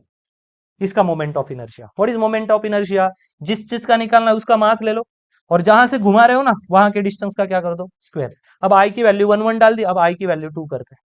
कब तक करेंगे, जब तक n पार्टिकल नहीं आते। Plus m2r2 square. हो गया भाई, तेरा भी काम हो गया, तेरा भी हो गया। नेक्स्ट ये m3 पार्टिकल है, प्लस बोलो m3r3 स्क्वायर, प्लस बोलो m4r4 स्क्वायर। क्या इतने पार्टिकल है, हजारों पार्टिकल। ऐसा करते करते करते प्लस एम एन लास्ट वाला पार्टिकल आर एन का स्क्वायर। वही तो इंग्लिश में लिखा, it is a product of, sum of. ये देखो ये सम कर दिया ना, सबका सम कर रहे हैं। सम ऑफ, प्रोडक्ट ऑफ, ये क्या कर दिया हमने, सम, और क्या लिया उनका product. Sum of product of each and every particle and square of distance perpendicular from axis of rotation. उस बॉडी के हर एक पार्टिकल का मास उस बॉडी के हर एक पार्टिकल के परपेंडिकुलर एक्सिस से डिस्टेंस के स्क्वायर का गुणाकार करके जो आंसर इस सबकी सम करके आएगा उसी को क्या कहा जाएगा, मोमेंट ऑफ इनर्शिया। जब मैं इसको गोल घुमा रहा था, क्या इसी पार्टिकल ने अपोज किया, ना। क्या इसने किया, ना। क्या इसने किया, नहीं। सबने किया। क्या सब एक ही डिस्टेंस पे थे, सबका डिस्टेंस भी क्या था, अलग अलग। इसलिए हमने बोला sum of mass of each and every particle and square of perpendicular distance from axis, perpendicular axis of rotation, उसका जो सबका अलजेब्रिक सम आएगा उसको क्या बोलते हैं, मोमेंट ऑफ इनर्शिया। तो भाई आप अच्छे से तो देखो इन चीजों को, जब मैं सेंटर से पकड़ता हूं तो कोई तकलीफ नहीं है, लेकिन जैसे ही मैं लॉन्गेस्ट डिस्टेंस पकड़ता हूं ये तुरंत नीचे जाता है। क्या प्रॉब्लम है, मतलब ये सेंटर से जब पकड़ रहा हूं तो मेरे हाथों पे कोई फर्क नहीं, एकदम आराम से देख लो आप, कुछ भी नहीं हो रहा है। क्योंकि सेंटर से मास कैसे डिवाइड है, आधा आधा। लेकिन जब मैं दूर से पकड़ रहा हूं, दूर से, तो मास देखो बहुत दूर चला गया, क्या हो रहा है, नीचे जा रहा है। मैंने काफी ताकत लगाई फिर भी मास कहां जा रहा है, नीचे। क्या हो गया, एक्सिस से मास जितना दूर जाएगा, एक्सिस से मास जितना दूर जाएगा उससे उसका मोमेंट ऑफ इनर्शिया क्या हो जाएगा, बढ़ जाएगा। इन बातों को समझो, रियल में एप्लीकेशन जब आप सीखोगे ना तो आप शॉक हो जाओगे। आपके बहुत सवालों के जवाब मिल जाएंगे आपको। जैसे कि ट्रैक्टर है, ट्रैक्टर सबने देखा है लगभग। ट्रैक्टर के पीछे का टायर बहुत बड़ा होता है और आगे का टायर क्या होता है, छोटा। क्यों भाई, पैसे वाले लोग है, बहुत करोड़पति है, या ज्यादा रबर उड़ गया था तो टायर बना दिया, क्या प्रॉब्लम है। इसका जवाब आपको मिलेगा इस चैप्टर से। ऐसा क्यों होता है कि जब जूस पीने जाते हैं, गन्ने का जूस, तो उसकी जो मशीन होती है जहां पे गन्ना डाला जाता है उसके बाजू में एक फ्लाईव्हील होता है, वहां पे घुंघरू लगे होते हैं, खुलखुल खुलखुल बजता रहता है। बहुत सारे बच्चे दिमाग नहीं लगाते, उनको पढ़ना ही नहीं, वो कहा देखते हैं सर फुल मजा आ रहा है, खुड़खुड़ खुड़खुड़ बज रहा है, खुड़खुड़ नहीं रहे वो। ये क्या है, फ्लाई व्हील। इसके अंदर एम्प्टी होता है और इसके व्हील पे ही बड़ा मास लगाया जाता है। पूछो क्यों, यहाँ जवाब मिलेगा। पेपर कटिंग मशीन होता है या चारा काट करने का मशीन होता है, बहुत बड़ा फ्लाई व्हील लगाया जाता है बाहर, इसमें पूरा मास होता है, सेंटर क्या रखते हैं, हॉलो। जवाब कहाँ मिलेगा, इस चैप्टर में। रोड रोलर, रोड को जब बनाया जाता है तो बहुत बड़ा रोल रोलर आता है, उसके अंदर मास नहीं भरा होता, वो पूरा खाली होता है, अंदर से मास का होता है केवल बाहर। सर ऐसा क्यों, ज्यादा मास ज्यादा वजन ना, हमें क्या चाहिए, ज्यादा मोमेंट ऑफ इनर्शिया। ये सारी चीजें यहां सीखेंगे। पहले तो हमें इनर्शिया की डेफिनेशन क्लियर करनी। What is inertia, what is inertia, it is it is sum of it is sum of product of mass of each and every particle, हर पार्टिकल के मास का और हर पार्टिकल के उसके एक्सिस से distance के square का क्या करो, प्रोडक्ट करो। और ऐसे सबकी क्या करो, सम करो। कहां से कहां तक, पहले पार्टिकल से लेके लास्ट वाले पार्टी तक, इनका सबका जो जुगाड़ आएगा, आंसर आएगा, this is called as moment of inertia. ठीक है, मोमेंट ऑफ इनर्शिया के बारे में हमने सब कुछ पढ़ लिया। और मोमेंट ऑफ इनर्शिया का सिंबल जो है, कैसे दिखाते हैं मोमेंट ऑफ इनर्शिया को? मोमेंट ऑफ इनर्शिया है आपका I is equal to summation of, कहां से, फर्स्ट पार्टिकल से लेके nth पार्टिकल तक सारे मास का और उनके एक्सिस से परपेंडिकुलर डिस्टेंस का स्क्वायर। ये होता है कोई भी चीज का मोमेंट ऑफ इनर्शिया। ये क्या है? Moment of inertia. इनर्शिया एक बाय डिफॉल्ट प्रॉपर्टी है। वो प्रॉपर्टी बहुत अच्छी है, प्रॉपर्टी चाहिए। आई बात समझ में? मानो कि आप टू व्हीलर चला रहे हो और यहाँ पे काफी बड़ी खाई आ गई है और आपने देखा ही नहीं, और अचानक आपने देख लिया बहुत पास आके, और आपको अचानक ब्रेक मारना पड़ा, आपकी गाड़ी बिल्कुल यहां आके रुक गई, तो किसका थैंक यू बोलोगे? टायर और रोड का। क्यों? क्योंकि इन दोनों की वजह से क्या हुआ है आपका? फ्रिक्शन। तो अगर फ्रिक्शन नहीं होता, टायर और रोड एकदम चिकने बनाते हैं, मानो कोई बिल्डर, रोड बनाने वाला खुद चिकना है और उसको सारी चिकनी चीजें पसंद है, मर जाते हैं आप लोग, है ना? आपका राम नाम सत्य हो जाता, मरना ही पड़ता। इनर्शिया बहुत जरूरी है। अब इनर्शिया है क्या? इनर्शिया एक इनबिल्ट प्रॉपर्टी है। अगर मैं इस ब्लॉक को खींच रहा हूं, मास एम ब्लॉक को मैं खींच रहा हूं, तो ये ब्लॉक हिल नहीं रहा। आई ट्राई टू पुल, मैं खींच रहा हूं उसको, लेकिन वो खींचा ही नहीं जा रहा। मैंने उससे पूछा कि वाह है, उसने कहा हमारे पास भाई मस्ती है। किस चीज की मस्ती उसके पास? मास।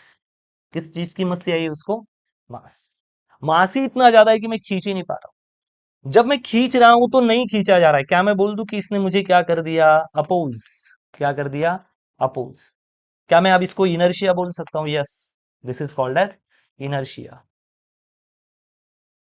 किस चीज का इनर्शिया? किस, कौन सी वो चीज है जो हमें क्या कर रही है? अपोज कर रही है? मास। अगर हल्की चीज होती तो मैं खींच लेता ना। तो इस मास नाम की जो चीज है ना, इसने हमें खींचने से क्या कर दिया? अपोज। इसलिए तो नहीं खींच पा रहे। ठीक है, ये ट्रैक्टर का टायर, ठीक है ना? पुराने जमाने में जो गांव में बच्चे होते थे गरीब, उनके पास खिलौने नहीं होते थे, तो वो क्या करते थे? साइकिल का टायर मिल जाता था किसी दुकान पे, तो उसको लेते थे और उसको लकड़ी से मार मार के टायर टायर खेलते थे। ठीक है ना? लगभग बहुत सारे बच्चे कर चुके हैं ये। मानो कोई बहुत पैसे वाला गरीब इंसान है, तो उसके पास साइकिल का टायर नहीं, उसने ट्रैक्टर का टायर लाया, अब वो उसको खेल रहा है। ये रुका हुआ टायर है, मानो मैं ही वो गरीब बच्चा हूं। अब वो रुका हुआ है, अब मैंने उसको धक्का दिया। क्या इसको धक्का देके घुमाना इजी है या इसको देके? ऊपर वाले को। जब मैं इसको घुमाने की कोशिश करूंगा, ये रोटेशनल मोशन करेगा, घूम जाएगा, तो तकलीफ कम होगी, लेकिन थोड़ा बहुत अपोजिशन होगा, एंड दैट थोड़ा बहुत opposition is called as moment of inertia. कोई भी रोटेशनल मोशन करने वाली चीज जब रोटेशन करने के लिए अपोज करती है, तो उसको क्या बोलते हैं? Movement of inertia. ये सारा कंसेप्ट है। और किस पे डिपेंड है? कौन अपोज कर रहा था? क्या ये पार्टिकल अपोज कर रहा था?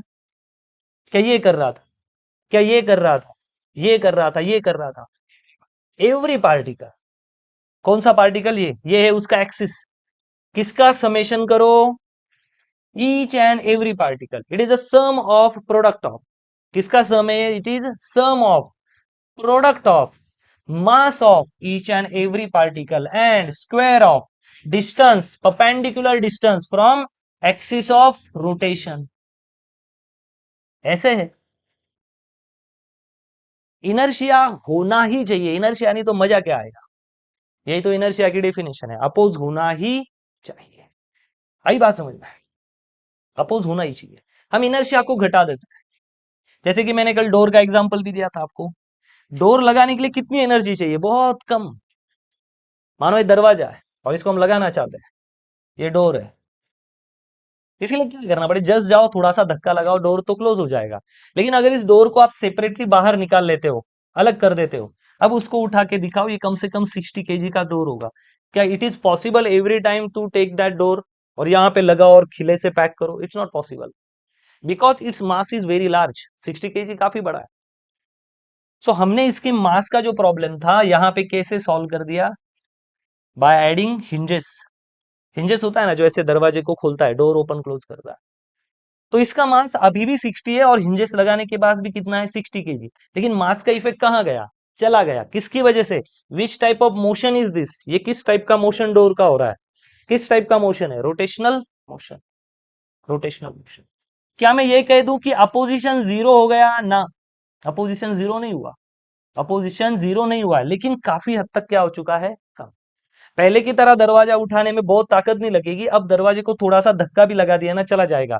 लेकिन ऑटोमेटिक खुद ब खुद लग जाएगा? नहीं, थोड़ा बहुत एनर्जी देनी पड़ेगी, थोड़ा बहुत तो ताकत लगानी पड़ेगी ना। सो दैट थोड़ा बहुत, ये जो थोड़ा बहुत अपोज किया है, और कब अपोज किया है? रोटेशन करने के लिए। थोड़ा बहुत अपोज कब?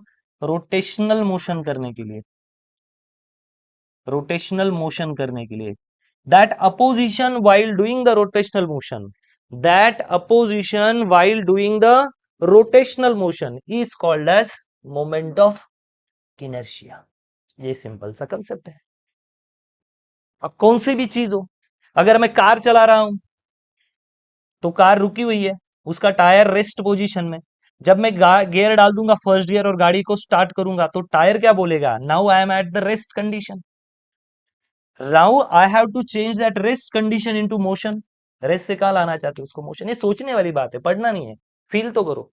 साइकिल भी चलाओगे आप, साइकिल सबके पास है, टू व्हीलर सबके पास है, तो वो तो रुकी हुई है ना, आप अब उसको मोशन में लाओगे तो क्या चेंज कर रहे हो? उसकी स्टेट, उसकी स्थिति चेंज कर रहे हो। तब रोटेशन करने के लिए बहुत ज्यादा ताकत थोड़ी लगेगी, साइकिल को घसीटना थोड़ी या कार को खींचना थोड़ी है, ये थोड़ा ही अपोज करेगी। दैट थोड़ा बहुत oppose for doing the rotational motion जो हम फील करेंगे उसको ही क्या बोलते हैं? Moment of inertia. अपोजिशन तो हर चीज करेगी, लेकिन कौन सा अपोजिशन? रोटेशनल मोशन करने के लिए जो अपोजिशन फील हुआ है वो क्या बोलेंगे हम? Moment of inertia. फैन का एग्जांपल था,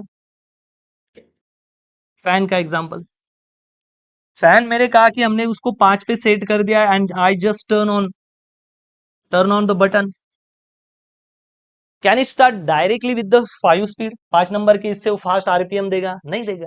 ये भाई थोड़ा धीरे धीरे घूमेगा। कैसे घूमेगा? थोड़ा धीरे धीरे धीरे धीरे धीरे धीरे, और एकदम फास्ट घूमने लगेगा। तो ये इतना धीरे धीरे घूमा क्यों? पहले ही क्यों फास्ट नहीं घूमा?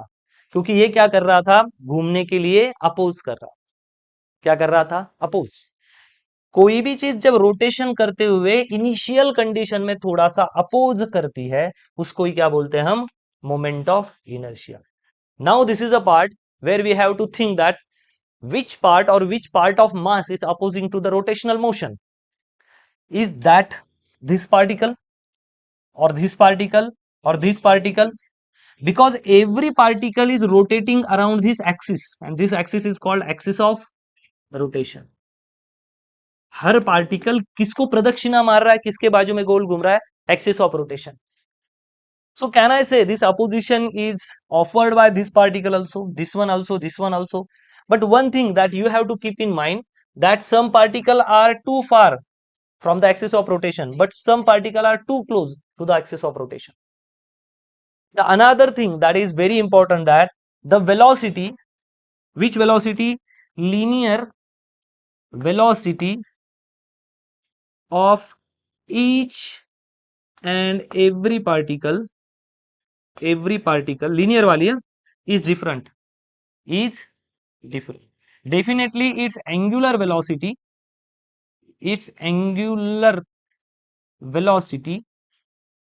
omega is same for all. भाई उसकी लीनियर वेलोसिटी क्या है? कॉपी करो ये लो, उसकी लीनियर वेलोसिटी क्या है? सबकी अलग अलग है। लीनियर वेलोसिटी क्या है? सबकी अलग अलग, लेकिन उसकी एंगुलर वेलोसिटी क्या है? सेम। ठीक है, कॉपी करो इतने पार्ट को। आई बात समझिए, ये मास का इफेक्ट है, और मास का इफेक्ट कम करने के लिए जो हमारे पूर्वज थे, सो कॉल्ड बायोलॉजी में कहते हैं होमो इरेक्टस, सैपियन, ऐसे पहले ऐसे थे, फिर ऐसे, शायद वो डांडिया खेल रहे तब तभी उसका फोटो निकाला गया होगा, है ना, धीरे धीरे। अबे ऐसे थे और ऐसे हुए, तो क्या फ्यूचर में ऐसे होंगे?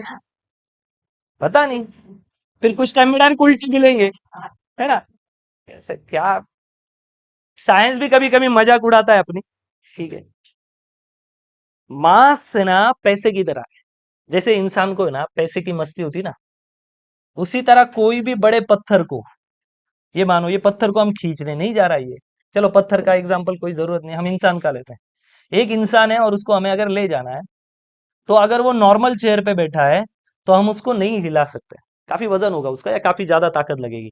लेकिन अगर यही इंसान को हम व्हील वाली चेयर पे रखेंगे, वो दुबला नहीं हुआ है, थोड़ा हाँ मोटा बता दे, तो विच इज कन्वीनियंट, मास तो उतना ही ना, 100 kg का वो जितना खा पी के बड़े घर का आदमी अभी भी 100 kg है, लेकिन जब आप इसको धक्का दोगे तो ये आराम से मूव कर जाएगा, क्योंकि इसने क्या किया, हाँ यहाँ क्या हो रही है, व्हील्स में रोटेशनल मोशन, तो मास का इफेक्ट क्या हो जाता है, कम हो जाता है।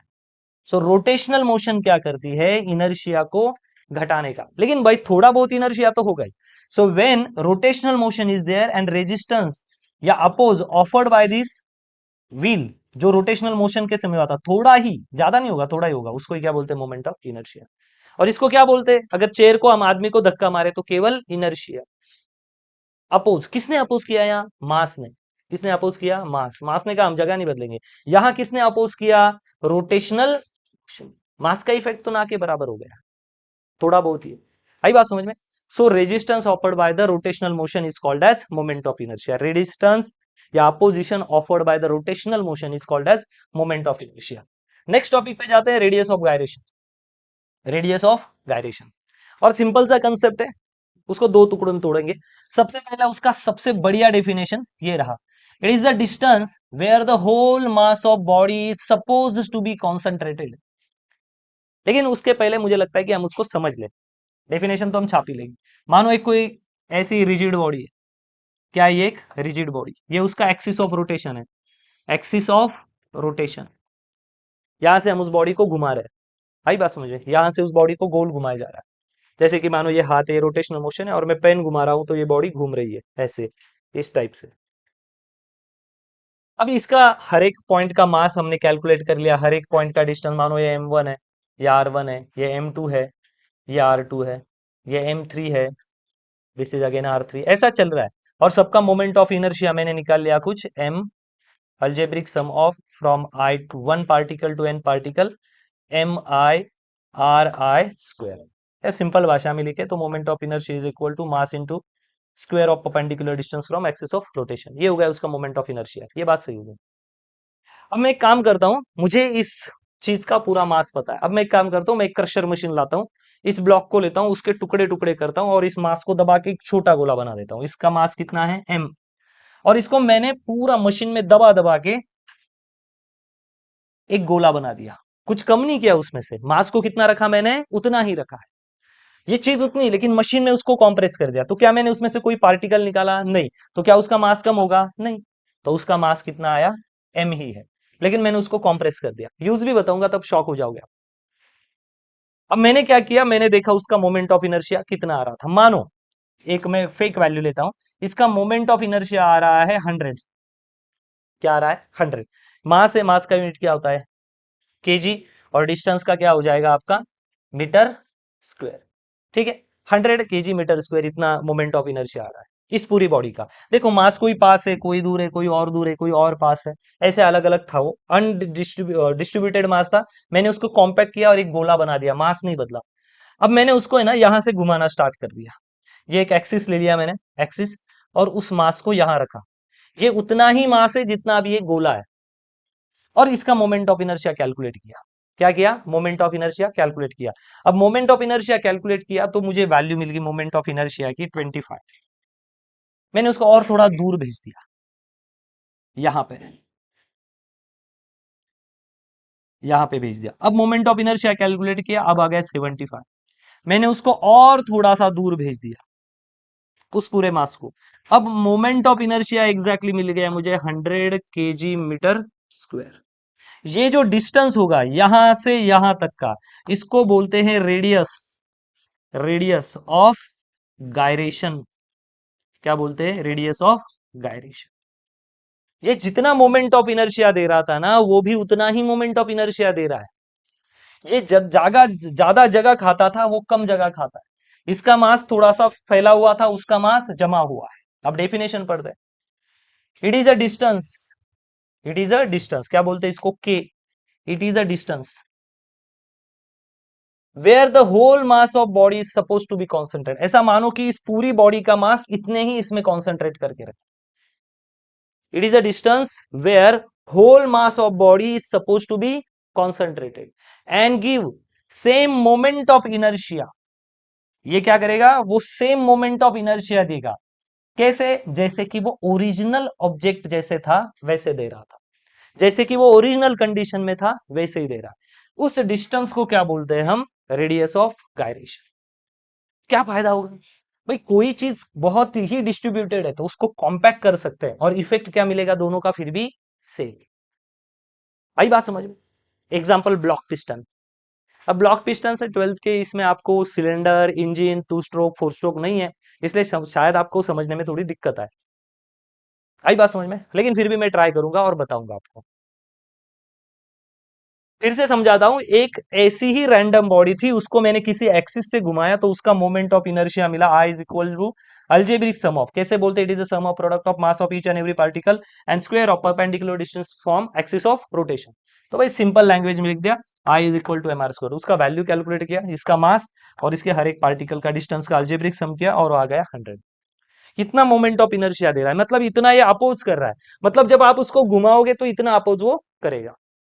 और कैसे अपोज होता है, जब आप कोई चीज का मास जितना उससे दूर जाएगा ना, उतने ही वो चीज डिफिकल्ट टू रोटेट होती है।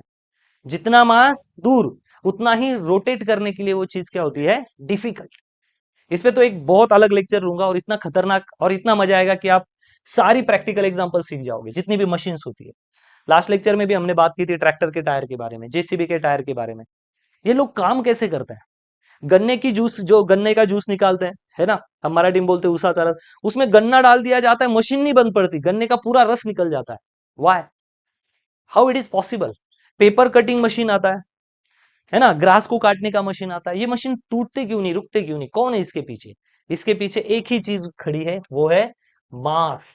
जो जितना मास दूर, उतनी चीजें ना डिफिकल्ट बन जाती, और हमें क्या चीजें चाहिए, डिफिकल्ट। कैसे, एक नहीं हम 50 एग्जांपल लेंगे, ठीक है। तो इसका मोमेंट ऑफ इनर्शिया निकाला, ये इतना। What is moment of inertia, आपके दिमाग में क्या होना चाहिए, गोल घूमते वक्त इस बॉडी ने कितना अपोज किया था। चैप्टर कौन सा है हमारा, रोटेशनल मोशन, तो हर चीज को कैसे घुमाएंगे हम, रोटेट करेंगे। क्या क्राइटेरिया, एक एक्सिस होना चाहिए, बॉडी क्या होनी चाहिए, रिजिड होनी चाहिए, और उसको गोल घुमाना। गोल घूमते वक्त इस चीज ने कितना अपोज किया, इतना, कि भाई मैं घूमूंगा नहीं, इतना अपोजिशन में करूंगा। मैंने क्या किया, इसको पूरा दबा दिया और इसका एक गोला बना दिया, मास तो नहीं बदला, मास तो अभी भी कितना है उसका, m। उसको यहां रखा, कितना अपोज कर रहा था, 25, यहां रखा, इतना डिस्टेंस आया, के डिस्टेंस 75। अब इतना के डिस्टेंस लाया, तो इसने कितना मोमेंट ऑफ इनर्शिया दिया, सेम। तो वो जो डिस्टेंस है, इसमें क्या फर्क लग रहा है, सर पहले बहुत जगह खाता था, अब उसी मास को आपने क्या कर दिया, बिल्कुल छोटा, मास नहीं छोटा किया, उसकी जगह क्या कर दी, छोटी। और ये उतना ही इफेक्ट दे रहा है जितना वो डिस्ट्रीब्यूटेड था तब दे रहा था। तो क्या बच गई आपकी, जगह, और इफेक्ट क्या हुआ, सेम। जगह क्या हो गई आपकी, कम, लेकिन इफेक्ट क्या मिला आपको, सेम। अब वही पढ़ो, it is the distance, it is the distance where whole mass of body is suppose to be concentrated, जहां पे पूरी बॉडी का मास क्या करके रखा है हमने, कॉन्सेंट्रेट करा है, and gives same moment of inertia. और क्या कर रहा है, ये सेम मोमेंट ऑफ इनर्शिया दे रहा है as given by the original shape. जो कि कौन दे रहा था moment of inertia, original shape, from its axis of rotation. This is called as radius of gyration. Sir क्या फायदा इसमें, क्या करता है, measure the mass of rotating body is distributed about the axis of rotation. ये term क्या फायदा गिनती है, कि भाई इस बॉडी का मास कितना फैला हुआ है, ये ढूंढने का टर्म क्या है, रेडियस ऑफ गायरेशन। कितने दूर दूर तक इसके मास बिखरे हुए। कैसे दिखाते इसको, एम के क्यूएर से। जैसे रेडियस ऑफ गायरेशन का डेफिनेशन है, ये मिटा रहा हूं मैं अभी। ये डिस्टेंस है, ये मास एम है, तो इसका क्या फॉर्मूला है, जैसे इसका होता है एम आर स्क्वायर, तो इसका होता है इसका मास एम, और इसके जो डिस्टेंस है उसका नाम क्या है, आर नहीं है, क्या है अभी, के। तो एम के स्क्वायर। व्हाट इज के, रेडियस ऑफ गायरेशन। रेडियस मतलब क्या, डिस्टेंस, रेडियस नहीं लेंथ है। भाई ये जब गोल घुमाएंगे इस ऑब्जेक्ट को तो क्या बन जाएगा, ये रेडियस। बयान नहीं रखना है उसको, तो यहाँ पर अगर गोला लगा है यहाँ पे, तो इसको गोल घुमाएंगे ना, तो ये रेडियस बन जाएगा। मैं के को यही रखता हूँ, एम को उधर भेज देता हूँ। So I upon M is equal to K square. So what is the value of K, under root I upon M. So what is K, K is radius of gyration, and which is equal to under root of moment of inertia upon M. यहां से कुछ knowledge मिलेगा। Dimension बताओ, क्या dimension आएगी, dimension dimension क्या आएंगे? L M T. किसके बारे में बात हो रही है? रेडियस। रेडियस किस में गिनते हैं हम? किलो में, लीटर में, या मीटर में? मीटर में। तो भाई L1। क्या हमें रेडियस या डिस्टेंस गिनने के लिए मास की जरूरत है? ना, मास की कोई जरूरत। क्या हमें टाइम का कोई लेना देना है? नहीं। तो डायमेंशन क्या है? L1 M0T। सीधी बात हो रही, केवल रेडियस ऑफ गायरेशन, केवल क्या लेना है? रेडियस। तो रेडियस किस में गिनते हैं? लेंथ में। रेडियस गिनने के लिए किसी ने मास गिना है सर्कल का? नहीं। हो गया L1 M0T1। तो ये एक सवाल बन जाता है। Smaller the value of Rg, radius of gyration की वैल्यू अगर स्मॉल होगी तो इसका मतलब क्या है? अगर कभी के की वैल्यू बहुत छोटी आ जाए, इसका मतलब, ये मिटा दूं सब कुछ, इसका मतलब उस एक्सिस से मास कहाँ है? क्लोज है। मास का है, इफ के is small, radius of gyration is small, तो के की वैल्यू स्मॉल है, मतलब मास कहाँ है? Closely packed. कहाँ है? Closely packed. मास काफी पास है उसके।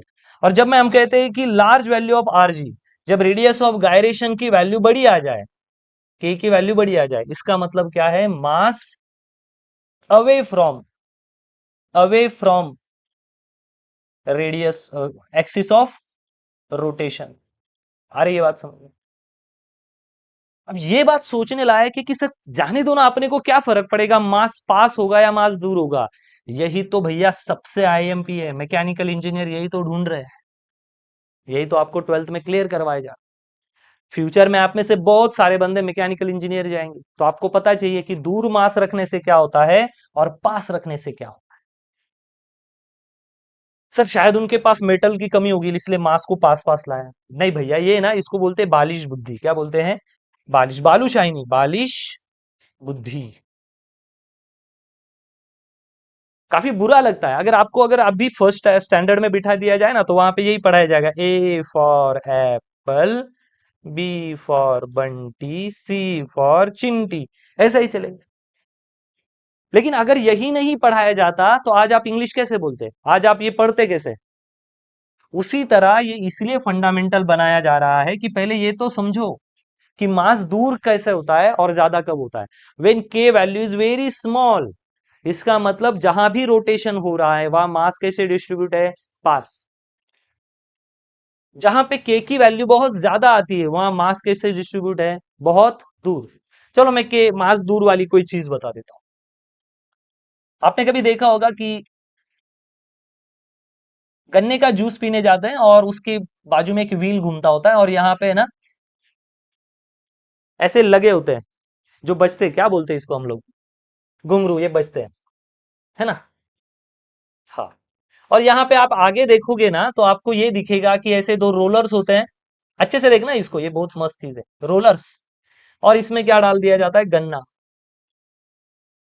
ये क्या डालते हैं? गन्ना। गन्ना प्रसाद, ये गन्ने को डाल दिया। यहाँ अंदर कोई मास नहीं है, पूरा मास कहाँ पे लगा हुआ है? बाहर। ये रिंग है ना, मोटी होती है थोड़ी सी, बहुत मास होता है यहाँ पे भरा हुआ। लेकिन याद रखना, मास कहाँ नहीं है? अंदर। अब इसमें कुछ सवाल है, क्या वो गरीब है? अब गरीब है तो आप वो क्यों गन्ने का जूस पिला रहा है आपको? ये भी एक सवाल है। अंदर पूरा खोखला भरा हुआ है और मास कहाँ है उसका? दूर। क्या एक्सिस के पास मास है या एक्सिस से दूर मास है? Away from axis, away from axis. बहुत अच्छे से सुनना, ज्यादा थ्योरी अभी तो नहीं बताऊंगा लेकिन थोड़ा बहुत आइडिया दे देता हूं। मास एक्सिस के आजू बाजू में भरा होता तो आजू बाजू में होता, मास कहाँ है? अवे। तो ये अगर आता है तो एक ट्रिक याद रखना। बोलो कौन सी ट्रिक है वो? DS, DS. ये अगर आप समझ जाओगे ना, डीएस डीएस, तो ये चैप्टर आपने नहीं भी पढ़ा, जिंदगी भर नहीं भूलोगे इस कंटेंट को। ये इसलिए फेवरेट है मेरा भी, क्योंकि इससे बढ़िया नॉलेज ही क्या हो सकता है फिजिक्स में। इसके बेस पे बहुत सारी, मैं तो बोलता हूँ लगभग सारी मशीन डीएस डीएस पे तो बन रही है। आपको ईएसईएस चाहिए तो ईएसईएस पढ़ो, डीएस डीएस चाहिए तो डीएस डीएस पढ़ो। प्रैक्टिकल है, प्रैक्टिकल चाहिए उतने एग्जाम्पल है। DS DS, difficult to start, difficult to, very good, difficult to start, difficult to stop, ये दुनिया का सबसे बढ़िया सत्य है। ये समझ गया ना तो बंदा है ना फिजिक्स को समझने लग जाता है। जब आप गन्ने की दुकान में जाते हो, उसने गन्ना डाल दिया और गन्ना अंदर जा ही नहीं रहा है, जूस निकल नहीं रहा है, तो आप क्या बोलोगे? ठीक है भैया कोई बात नहीं, आप गन्ना दे दो, हम चबा लेंगे और 20 रुपए ले लो। आप क्या बोलोगे, पैसा दिया है कुछ भी हो जाए, तू अंदर चला जा, लेकिन हमें जूस तो चाहिए भैया। क्या इतना इजी है गन्ना कि आप हाथ से फोड़ फोड़ के मजा आ रहा है ऐसा करेंगे? नहीं कर सकते आप। कुछ भी हो जाए, गन्ना निचोड़ना चाहिए और उसमें क्या आना चाहिए हमें, जूस, फिर मसाला डाल के खाएंगे। सर किसके साथ, वो आपका पर्सनल प्रॉब्लम। अभी आपको उसके लिए मेरी हेल्प नहीं हो सकती, आपको खुद ही कुछ जुगाड़ खुद के लाइफ में बनाने पड़ेंगे। समझ रहे हो ना, आप पढ़ाई के बारे में बोल रहा हूँ, गलत मीनिंग मत। जितना मास सेंटर से दूर उतना difficult to start, difficult to start. पहला तो बहुत बड़ा प्रॉब्लम है, डिफिकल्ट टू स्टार्ट, यार स्टार्ट कैसे करें हम, सर बहुत डिफिकल्ट है। तो क्या वो हाथ से घुमाता है क्या, नहीं, वो क्या लगा देता है यहाँ पे, मोटर। क्या लगाता है, मोटर। जब मास बहुत दूर चला जाएगा, फ्लाईव्हील बाहर से मोटा होता है, अंदर से खोखला होता है, तो क्या होगा, डिफिकल्ट टू स्टार्ट, भाई स्टार्ट करने में दिक्कत जाएगी। सर अंदर तो मास नहीं, अरे वही है, अंदर मास नहीं, इसलिए कैसा बन चुका है वो, डिफिकल्ट टू स्टार्ट। लेकिन दूसरा फायदे की बात सोचो, difficult to difficult to stop. Difficult to start है, कोई बात नहीं, हमने वायर दे दी, मोटर लगा दी, मोटर उसको घुमा रहा है, लेकिन उसमें गन्ना डाल दिया, तो क्या वो रुकेगा, रुकेगा नहीं। क्या है आगे का फीचर, डिफिकल्ट टू स्टॉप। अब गन्ना डालो, अदरक डालो, नींबू डालो, आदमी डाल दो, आदमी का भी जूस निकाल देगा। This is called what, difficult to start. भाई स्टार्ट करने में डिफिकल्ट है, okay we use motor. And difficult to stop, मतलब गन्ना आ भी गया तो गन्ने के लिए रुकता नहीं है, क्या डाल देता है वो, उसका जूस निकाल के ही रुकता है। तो आपको कैसी मशीन चाहिए, easy to start, easy to stop. अगर मैं ऐसी उंगली भी डाल दूं तो मशीन स्टॉप हो जाएगी, क्या फायदा है ऐसे मशीन का। गन्ना वो ऐसा फ्रूट है, फ्रूट बोले भी या ना बोले, ऐसा रूट है कि जो इतना हार्ड है कि डालने के बाद मशीन रुक सकती है। क्या मशीन रुकी, क्यों नहीं रुकी, नहीं, वो मोटर मोटर नहीं लगाई, उसका मास कहाँ है भैया, दूर। मास कहाँ है उसका, दूर। Mass away from centre, difficult to start, no issue, we put motor, but difficult to stop. आपको मशीन कैसी चाहिए, गन्ना डाल दे, पत्थर डाल दे, आदमी डाल दे, किसी को भी डाल दे, रुकनी नहीं चाहिए। और कब नहीं रुकेगी, जब आपने जो फ्लाई व्हील लगाया उसका मास क्या चाहिए, सेंटर से दूर। रोड प्रेसिंग रोलर आती है मशीन, वो आता है, रोड रोलर होता है, अभी डायग्राम तो पूरा नहीं बना पाऊंगा। तो यहाँ पे इस एक्सिस पे वो घूमती है। क्या ये मास से पूरा मेटल से भरा होता है या खाली होता है, खाली होता है, क्योंकि इसके एक्सिस से मास क्या होता है, दूर, अवे फ्रॉम सेंटर। सेंटर से क्या होना चाहिए, मास दूर। जितना सेंटर से मास दूर होगा, डिस्टेंस पे होगा, अंदर से जितना खोखला होगा, difficult to start, but difficult to stop. आपका काम क्या है, डिफिकल्ट टू स्टॉप।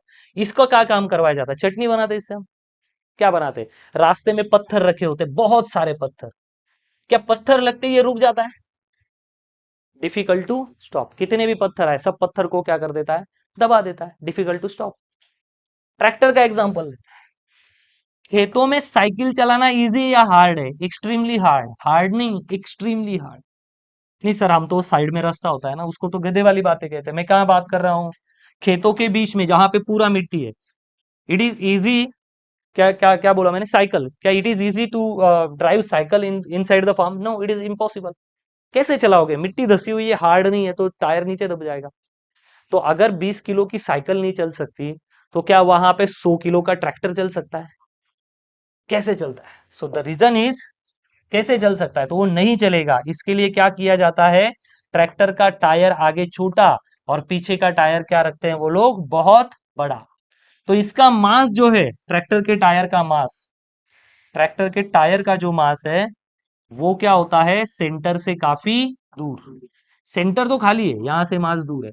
अगर मास दूर है तो डिफिकल्ट टू स्टार्ट, इसके लिए तो 5.5 लाख का इंजन लगाया उन्होंने, डिफिकल्ट टू स्टार्ट लगा दिया ना, महंगा इंजन।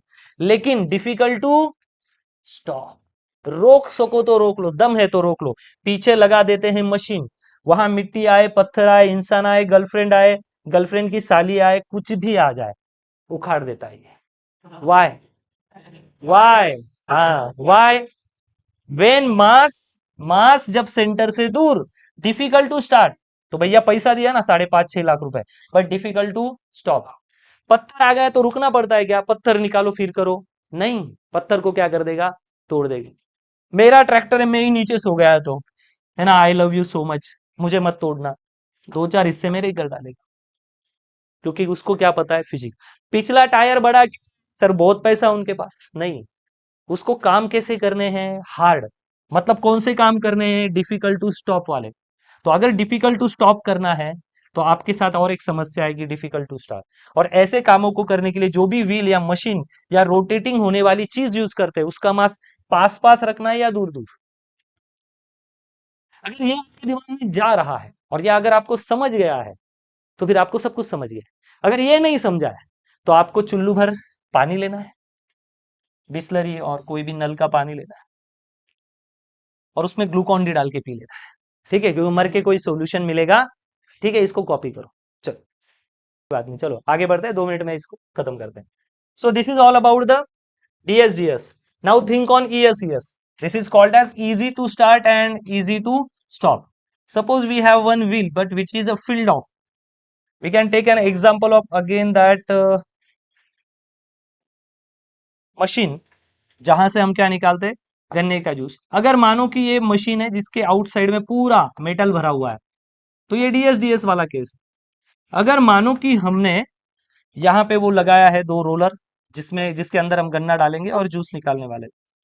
अगर इस मशीन को पूरी तरह मेटल से भर दिया जाए, पूरी तरह मेटल से भर दिया जाए, फुल, और इस कंडीशन के बाद, इस कंडीशन के बाद अगर हम इसमें गन्ना डाल दें जूस निकालने के लिए, अभी तो पहले से ज्यादा मेटल है, पहले तो यहाँ अंदर पूरा खोखला था, अब हम मेटल भर देते हैं। तो जब हम मशीन स्टार्ट करेंगे तो यहाँ पे मशीन स्टार्ट होगी नहीं, मशीन क्या हो जाएगी, तो रुक जाएगी। क्योंकि सेंटर से मास अब दूर है या मास पास पास आ चुका है, पास। तो ये केस किसकी बनती है, ये ऐसी, इजी टू स्टार्ट। अब यहाँ बिल्कुल छोटी भी मोटर लगाओगे ना, एकदम कम पावर की, फिर भी ये घूमने लग जाएगा। घूमेगा सही, लेकिन जैसे ही हम वो जो रूट है या गन्ना है उसको डाल देंगे ना, मशीन क्या हो जाएगी, तुरंत स्टॉप। क्योंकि इसका जो इनर्शिया है, इसकी जो के की वैल्यू है, वो के की वैल्यू क्या है, बहुत स्मॉल। और के की वैल्यू स्मॉल है, what is K is equal to I upon N. आई बात समझ में। के की वैल्यू अगर छोटी है तो मास कहाँ है, मास काफी क्लोज है। और मास क्लोज होना मतलब क्या, easy to start, easy to stop, तो इजीली रुक जाएगा। ठीक है, लेकिन इसके बारे में बहुत डिटेल में बात करेंगे, बस हमें कुछ चीजें समझनी थी कि के रिलेशन कैसे है। तो जहां हेवी मशीन्स होती है वहां पे हमें मास कैसे चाहिए, बहुत दूर डिस्ट्रीब्यूटेड। और जहां पे हमें इजी काम करवाने हैं वहां पे मास क्या चाहिए, क्लोज डिस्ट्रीब्यूटेड। तो सेंटर से जितना मास दूर डिस्ट्रीब्यूट होगा उतना ही चीजें डिफिकल्ट टू स्टार्ट और डिफिकल्ट टू स्टॉप होगी, तो धीरे धीरे हमारे दिमाग में आएगा। नेक्स्ट कंटेंट, फॉर्मूला हमने देखा, डायमेंशन हमने देख लिया, और के दोनों वैल्यू देख लिए। द वैल्यू ऑफ RG, रोटे ये इसका गायरेशन का अगर वैल्यू, के का रेडियस ऑफ गायरेशन अगर वैल्यू स्मॉल आता है तो उसका मास कहाँ डिस्ट्रीब्यूट होता है, क्लोजली। तो इसकी वजह से मोमेंट ऑफ इनर्शिया क्या आएगा, स्मॉल आएगा। आई बात समझ में। लेकिन अगर के का वैल्यू, रेडियस ऑफ गायरेशन का वैल्यू लार्ज होगा तो मोमेंट ऑफ इनर्शिया का भी वैल्यू क्या आएगा, आपके लार्ज आएगा। So this is all about the radius of gyration, और ये काफी IMP टॉपिक है। ठीक है, ओके।